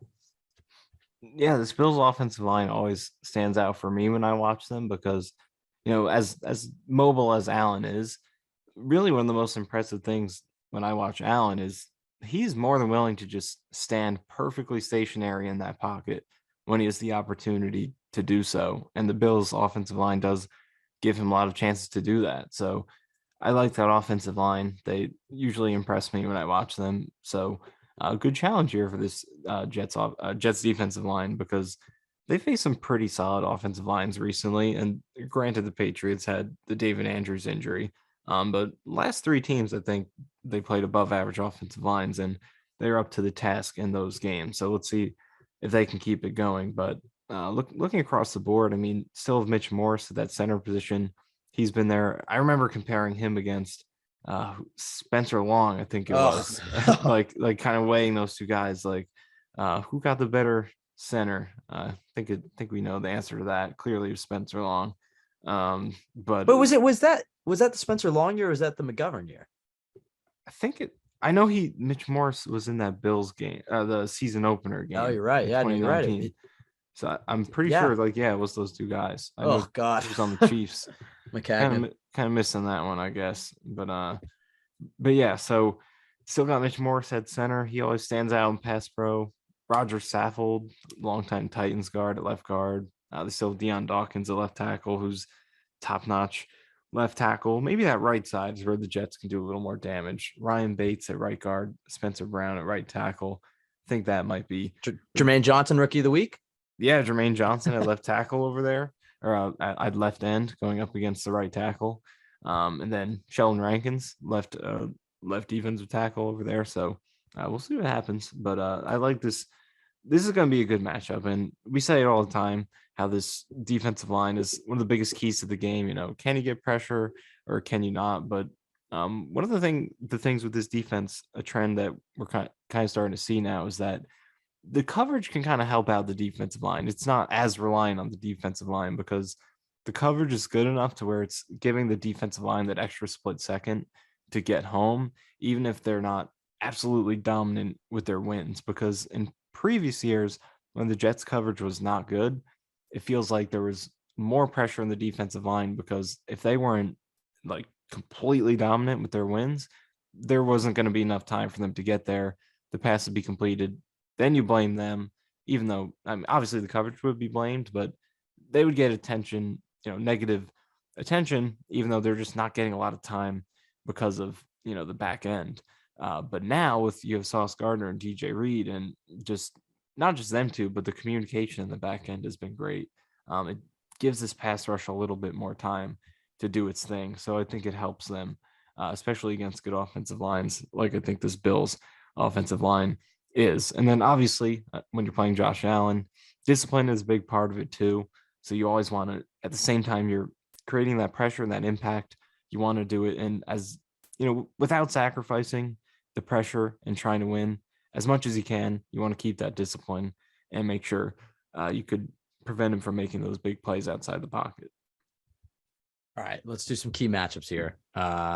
Jets corners, Bills receivers. We kind of touched on this a little bit, but man, what a test. What a test for Sauce Gardner. He's risen to the occasion every single week. Is this his toughest test? Do you think so far? I mean, it has to be, right, because you could argue maybe the Dolphins, but they didn't have a guy like Josh Allen under center. So I think the combo Even the of QB Bengals, receiver. maybe. But That's true. he's Yeah, he's Chase definitely and passed Burrow. quite a few tests already. But I guess just the overall passing attack, maybe this is the best that they faced so far, and they are the number one passing team. So I guess this would be the toughest so far. And just the fact Man, that, Diggs and Davis, so doesn't matter who they put over there, it's going to be a tough matchup. So yeah, I'd say this is the toughest one. man, If he can sorry. get through this, yeah, I'm sure that's what you're going to say. But if he can Yeah, get through this, exactly. then yeah, he's legit for real. Well, we Um, we already know he's legit. we It's are more we so already know that, but like if he can get through this, then he has legitimate case to maybe be the best corner in the league right yeah, now. That's not even exactly. exaggeration if It's he not can get through this one. exactly. That's what I was gonna say, and I almost didn't want to say it, but I was like, if the Jets, they don't even have to win this game. It's just if Sauce really shuts down Diggs in this one, which isn't really the expectation. I mean, Diggs is a fantastic football player, so he'll probably get Sauce or DJ on a few reps, and the Bills passing offense will probably do a little bit of their thing. But if this Jets defense can hold, not just Sauce, but just this defense as a whole can really do some work against this Bills offense and keep this game close and just give their offense an opportunity to win. And if the offense is able to do at least some of their part, there's no reason this Jets team can't beat anybody. Because if they can win this game on Sunday, they can beat anybody in the league. And depending on, and look, I think the big test for this team will be New England after the bye. That's my, I mean, you don't want to overhype every game. Like if you put too much emphasis into one game and you lose it, I think there can be a bit of an emotional drain. And maybe you'll see that this Sunday. I mean, I think Saul has done a good job of making every game the same, but putting the same level of like championship importance into every single week. But if you really hype up a single game and you really put a lot of emotional energy into it, win or lose that next game, sometimes you don't perform the same. However, the fact that the Jets lost, I think that it's one of two ways. Either they'll come out angry with something to prove to try to clean up some of the mistakes from last week, or they'll come out a little bit deflated and get blown out. And then you go into that bye at that 5-4, and it's that Pats game afterwards where it's like they'll have 2 weeks to sit on it. They just played this Pats team to really right some of the wrongs. And if they can win that, no matter what happens in this Bills game, then you're set up 6-4. Last 7 games of the season, let's go do some work. But yeah, man, if they can beat this Bills team, or at least just hang with them, you have to really like their chances in January. I'm not saying that they'll win a Super Bowl or anything, but it's like if you can hang with the Bills, there's no reason you can't make the playoffs and win a game or two in the playoffs. So it's a big test. It's a big test for this team on Sunday. Other matchups, I mean, I guess the Jets. I guess I would say Quinnen Williams versus Mitch Morse. Do you agree with that one? Yeah, that's a big one. Couple of strengths there in the interior. I mean, if they can get because that's the thing. It's like this Bills offensive line is held up for Josh Allen, but the way Quinnen Williams is playing, shout out. He just won what was it, Defensive Player of the Month, right? Yep. For the month of October. I mean, he's winning at a rate that we haven't seen from an interior defensive line outside of Aaron Donald. I mean, he is legitimately playing like an all-pro this year, and all-pros don't disappear that often. So you're hoping that you could see another great Quinnen Williams game. And if that's the case, the Jets will keep this one close. So I think Quinnen on Morse is a big one. Thoughts on that, and then maybe some of the other matchups that pop into your head on either side of the football? Yeah, that one's pretty big. And I think it's the thing with pass rushing against mobile quarterbacks is if you can get it from multiple angles, that's when I think you're in a good spot. Because look back to the game last week with the Patriots. They were getting great edge pressure, but the interior pressure wasn't there. So there was plenty of room for the quarterback to step up. And as we know, he didn't take full advantage of that. But when you're only getting pressure from a certain spot, there are going to be lanes there that the quarterback can take advantage of. But if you can get it from multiple spots, if the Jets can get it from the edge and the interior, that's a way you can shut down that Josh Allen scramble game and cause havoc at the same time. So easier said than done. But if the edge rushers can show up, Bryce Huff keep doing what he's doing, Lawson, JFM, Jermaine, and then Quinnen do some work on the inside, then you can squeeze that pocket, keep him in there, cause pressure. That's going to be a big key. So, more matchups in addition to that. I mean, obviously, we know what's going to go on at wide receiver. That's going to versus the Jets corners. That's going to be a lot of fun. But let's also look at the Jets tight ends against these Bills linebackers, like you mentioned. The coverage that those guys bring is fantastic. And I'll throw the running backs in there too. Those guys bring fantastic coverage. They're disciplined in their zones. They shut everything down in the middle of the field. And then they also come down and make tackles. So running backs and tight ends in the passing game. Let's see what type of damage they can do against these Bills linebackers, because that's a big part of why their pass defense is consistently so good is Matt Milano, Tremaine Edmonds, their range, their athleticism, and their discipline and overall coverage skills. What those guys can do in the passing game is huge. So if they shut down the Jets tight ends and running backs like they do most teams, then the Jets are really going to have to rely on Zach Wilson's arm and getting passes to receivers on the outside. But if the running backs and tight ends can come through and overcome the expectations and make some plays against those guys, it opens up a new element that you're not supposed to have against the Bills. So let's see if Conklin, Uzama, Carter, even James Robinson, who, like we mentioned the play earlier, he was outside on that one play and a few other plays. So let's see what these guys can do in the passing game against a really good cover linebacker duo. If they can come through and beat the expectations here, the Jets, it opens up a lot. You want another big name? And I don't know necessarily where. Well, you tell me. I mean, I guess maybe Teron Johnson, maybe in the slot, but I was going to say Braxton Berrios. I don't really know in terms of the matchup. I guess him versus Johnson, but more so. Yeah, that would be it. Yeah. More. Yeah. I mean, yeah, except I mean more so Braxton versus the entire Bills defense, because I think the things last year that, not that the Jets Bills game at the end of the year was anything of importance, but you saw what Braxton was doing towards the end of the season. And then the fact that he got injured and they just didn't have him for that Bills game. And you saw how much different the Jets offense looked, and Zach didn't look as comfortable as he was when he had Braxton out there. He's a legitimate weapon for this offense. And I think this is the type of game where if you are worried about, your quarterback turning the ball over, or, him making the mistakes, or depending on how the Bills play him, a guy like Braxton is the perfect antidote for that. Not only with his natural chemistry with Zach, but those jet motions, those end arounds, those trick plays. I think you're going to see a big trick play today, Michael. I know we're going to get to the random predictions in a few minutes, but that'll be my one random prediction at the stop right now is we're going to see a big trick play. We're going to see LaFleur dive into his bag on this one, because this is the type of game to do it at home. Division rival, you're not supposed to win this game. This is when the Braxton Berrios trick play comes out. And I just think a player like that, a gadget player like that, is huge in these types of games. And he's also a guy that the Bills haven't really seen too much of in either of the games that they played against him.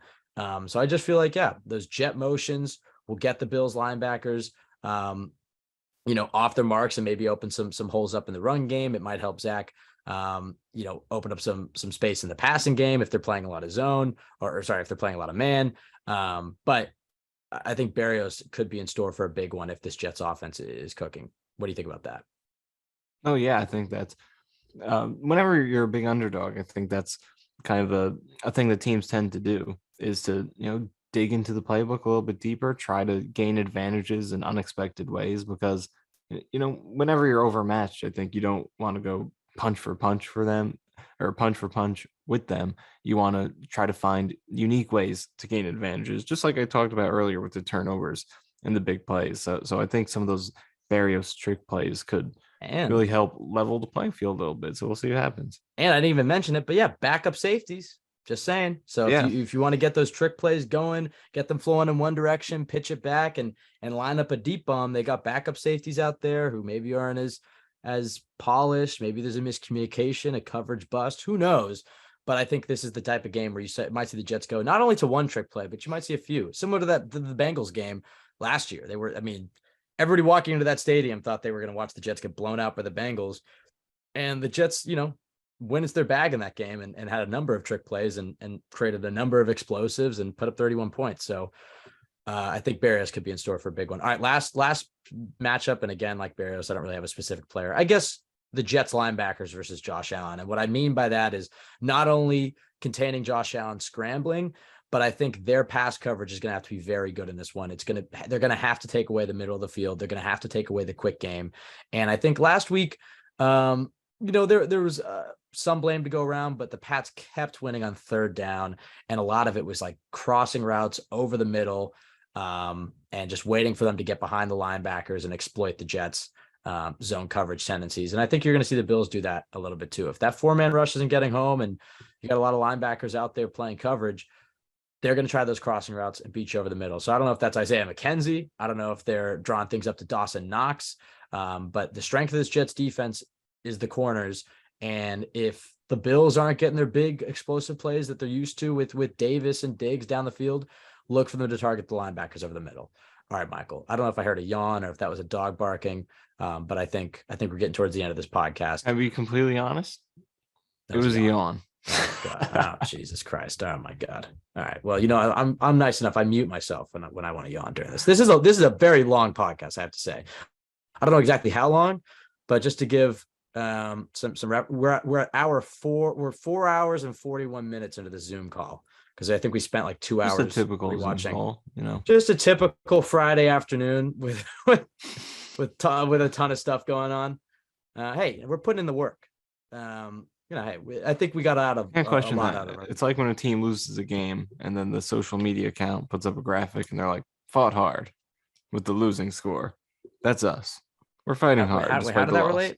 How did that relate? I don't know, honestly. We're fighting hard despite the loss. That's what I was getting at. Two more things, Michael. Where the Jets are better, and then our predictions, and we'll get out of here. And then you can yawn all you want. All right, where the Jets are better. Quarterback, Jets. Jets. Yeah, okay. We make that joke every podcast. All right. Bills haven't done that before, have we? We make some version of that joke every time we do this segment. Okay. All right. It's just Bills get. All right. Running back. I go Jets. You think so? Yes. Yeah. I feel like the one thing that always Robinson. gets talked about with the Bills is that they can't run the ball traditionally. Could you imagine if they'd taken Breece Hall like a lot of their fans wanted them to? Ooh, they would be nice. Oh my God. I mean, Kyrie Irving's been pretty good as a rookie, but oh my God, if they had Breece Hall. Yeah, I guess let's go Jets. All right, running back Jets. Receiver, Bills. Yeah. I mean, not much debate there. I mean, although, you like some of the pieces, but can't deny what the Bills receivers have done. Tight end. Dawson Knox versus Tyler Conklin. Uzama. Jets. Yeah. All right. Offensive tackle. And we're just Bills. counting this on who's playing on Sunday. Yeah, I'd give this to the Bills. Interior offensive line. Bills. All right. Interior defensive line. I'd go Jets. Yeah. Quentin Williams is a monster. Edge. Bills have Von Miller. Yeah. It's hard to go against them. So, but both teams have great edge. Yeah. Linebackers, Bills. Finally, a team with like recognizable linebackers. Every week we do this and we're like, that guy's pretty average, whatever. We're like, finally, yeah, those guys are good. All right, corner. I give this one to the Jets. Yep. Safety. This one's interesting because it should be the Bills, but down their two starters. Do you take Whitehead and Joyner? Jets with those. I'd go Jets. Yeah. Just based on the production. And then we've lumped special teams all into one big group. I think the Jets special teams have been the best in the league, but last week they didn't cost them the game, but certainly hurt them with missed field goals, bad punts, bad field position. Bills have pretty good special teams too. So yeah. Who's their punter now? Sam Martin. And then Tyler by the way, pretty good. Credit to Braden Mann for that onside kick. I didn't really realize how insane that kick was, although I know he didn't get it. And then also I saw some conspiracy theory about because the CBS broadcast apparently showed the Jets play art or whatever on what the kick was going to be. And then I didn't watch the whole video honestly, but then I guess the Pats called timeout. And then and then we ran the play that they showed. Like they cut I think it was Brant Boyer holding up the play sheet to show his guys like what we're gonna run, and CBS camera crew caught it. So, but if you watch the kick that Braid Man had, it was it's like a pretty weird nutty. like side kick. Yeah, He kicked it with his plant leg. He planted with his left leg, came over the top of his right leg, planted with that one, and kicked it with his left. I mean, it was pretty nice. But I think you go special teams with the Jets here. they have Crowder returning punts for them. All right, Little revenge game. Clear Jets dub. I didn't even think about Crowder. Oh no, Crowder versus Michael Carter II. Do we like that matchup? It's a nice matchup. Mentor versus the student, I guess, from last season. Do they have Crowder returning punts? Yeah, I they didn't do. see him on. I thought. I think he's been out, but before he's been out. He was. Okay, I was about to say. I was like, That's I don't right, think yeah. he's still. Yeah, he's out. I remember okay. it from earlier in the season. So yeah, forget he's that. an IR. Yeah. All right. Well, I mean, at least I got one on you now, Michael. Finally, I caught your mistake. 5 hours Normally on here, but we weren't aware that Crowder wasn't playing. I was about to say, I was feeling like we would have talked. The whole podcast would have been about the Jamison Crowder revenge game. Yeah, that would be the title right. of the podcast. All right, last segment prediction. We're on hour 5 of this. One random prediction. We'll get to the scores in a second. Did you actually finally you know what? Track our predictions for the last game?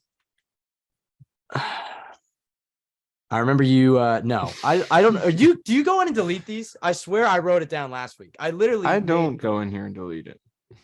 Are you sure? Unless we did at the start of this. We're looking at our Google Doc here, which we it's just possible I deleted. I every single remember week. making the same complaint last week. I was like, why do I never write these down? I know I did it, and then it's not here. No, I have the thing. Just make a doc prediction. just for random predictions. That's true. I'll make an Excel sheet. The base CYJ Google Doc. I'm definitely writing it down this week. So if it's not here next week, I'll know what you've been up to. I did actually. I remember I said DJ Reed pick 6. I think so. You did, and you said Garrett Wilson touchdown. One. Didn't you say Garrett Wilson touchdown? Did I say that? Yeah, I think I did. We didn't get that though. No, I don't remember any of my predictions, but I think I said Carl Lawson sack. Yeah, bang on the board. All right, nobody can hold me accountable, but I'm pretty sure I did say that. Not that bold, but all right. I'm sure I had bold. Well, okay. We know one. I'm gonna write it down. The Jets are running a trick play, a big trick play, like not just like a little shovel pass. Like I'm talking like they're gonna dial up one of those big a pass by a non-quarterback. Yeah, that's probably a better way to put it. Pass by a non-quarterback. Let's just hope it doesn't go like that Amari Cooper pass against the Bengals. Yeah. Although, I mean, we got Jeff Smith, former QB, and Corey Davis. Right, that's what I pointed out. I think last game, or it was one of the last 2 games. I said that he was going to throw one, but he did. Oh, so when we get that Jeff Smith Berrios package, just be on the lookout for that. Yeah, okay, Michael. What are some of your random predictions? We can just start throwing them out here. I'm going to write them down. Here we go. Random predictions, rapid fire. Let's hear them, but real ones. Don't just throw out random shit. All right. Let's go with. I'm gonna say Denzel Mims gets on the board with his first touchdown. Mims TD. All right. Okay. It's gonna be a 6-yard fade.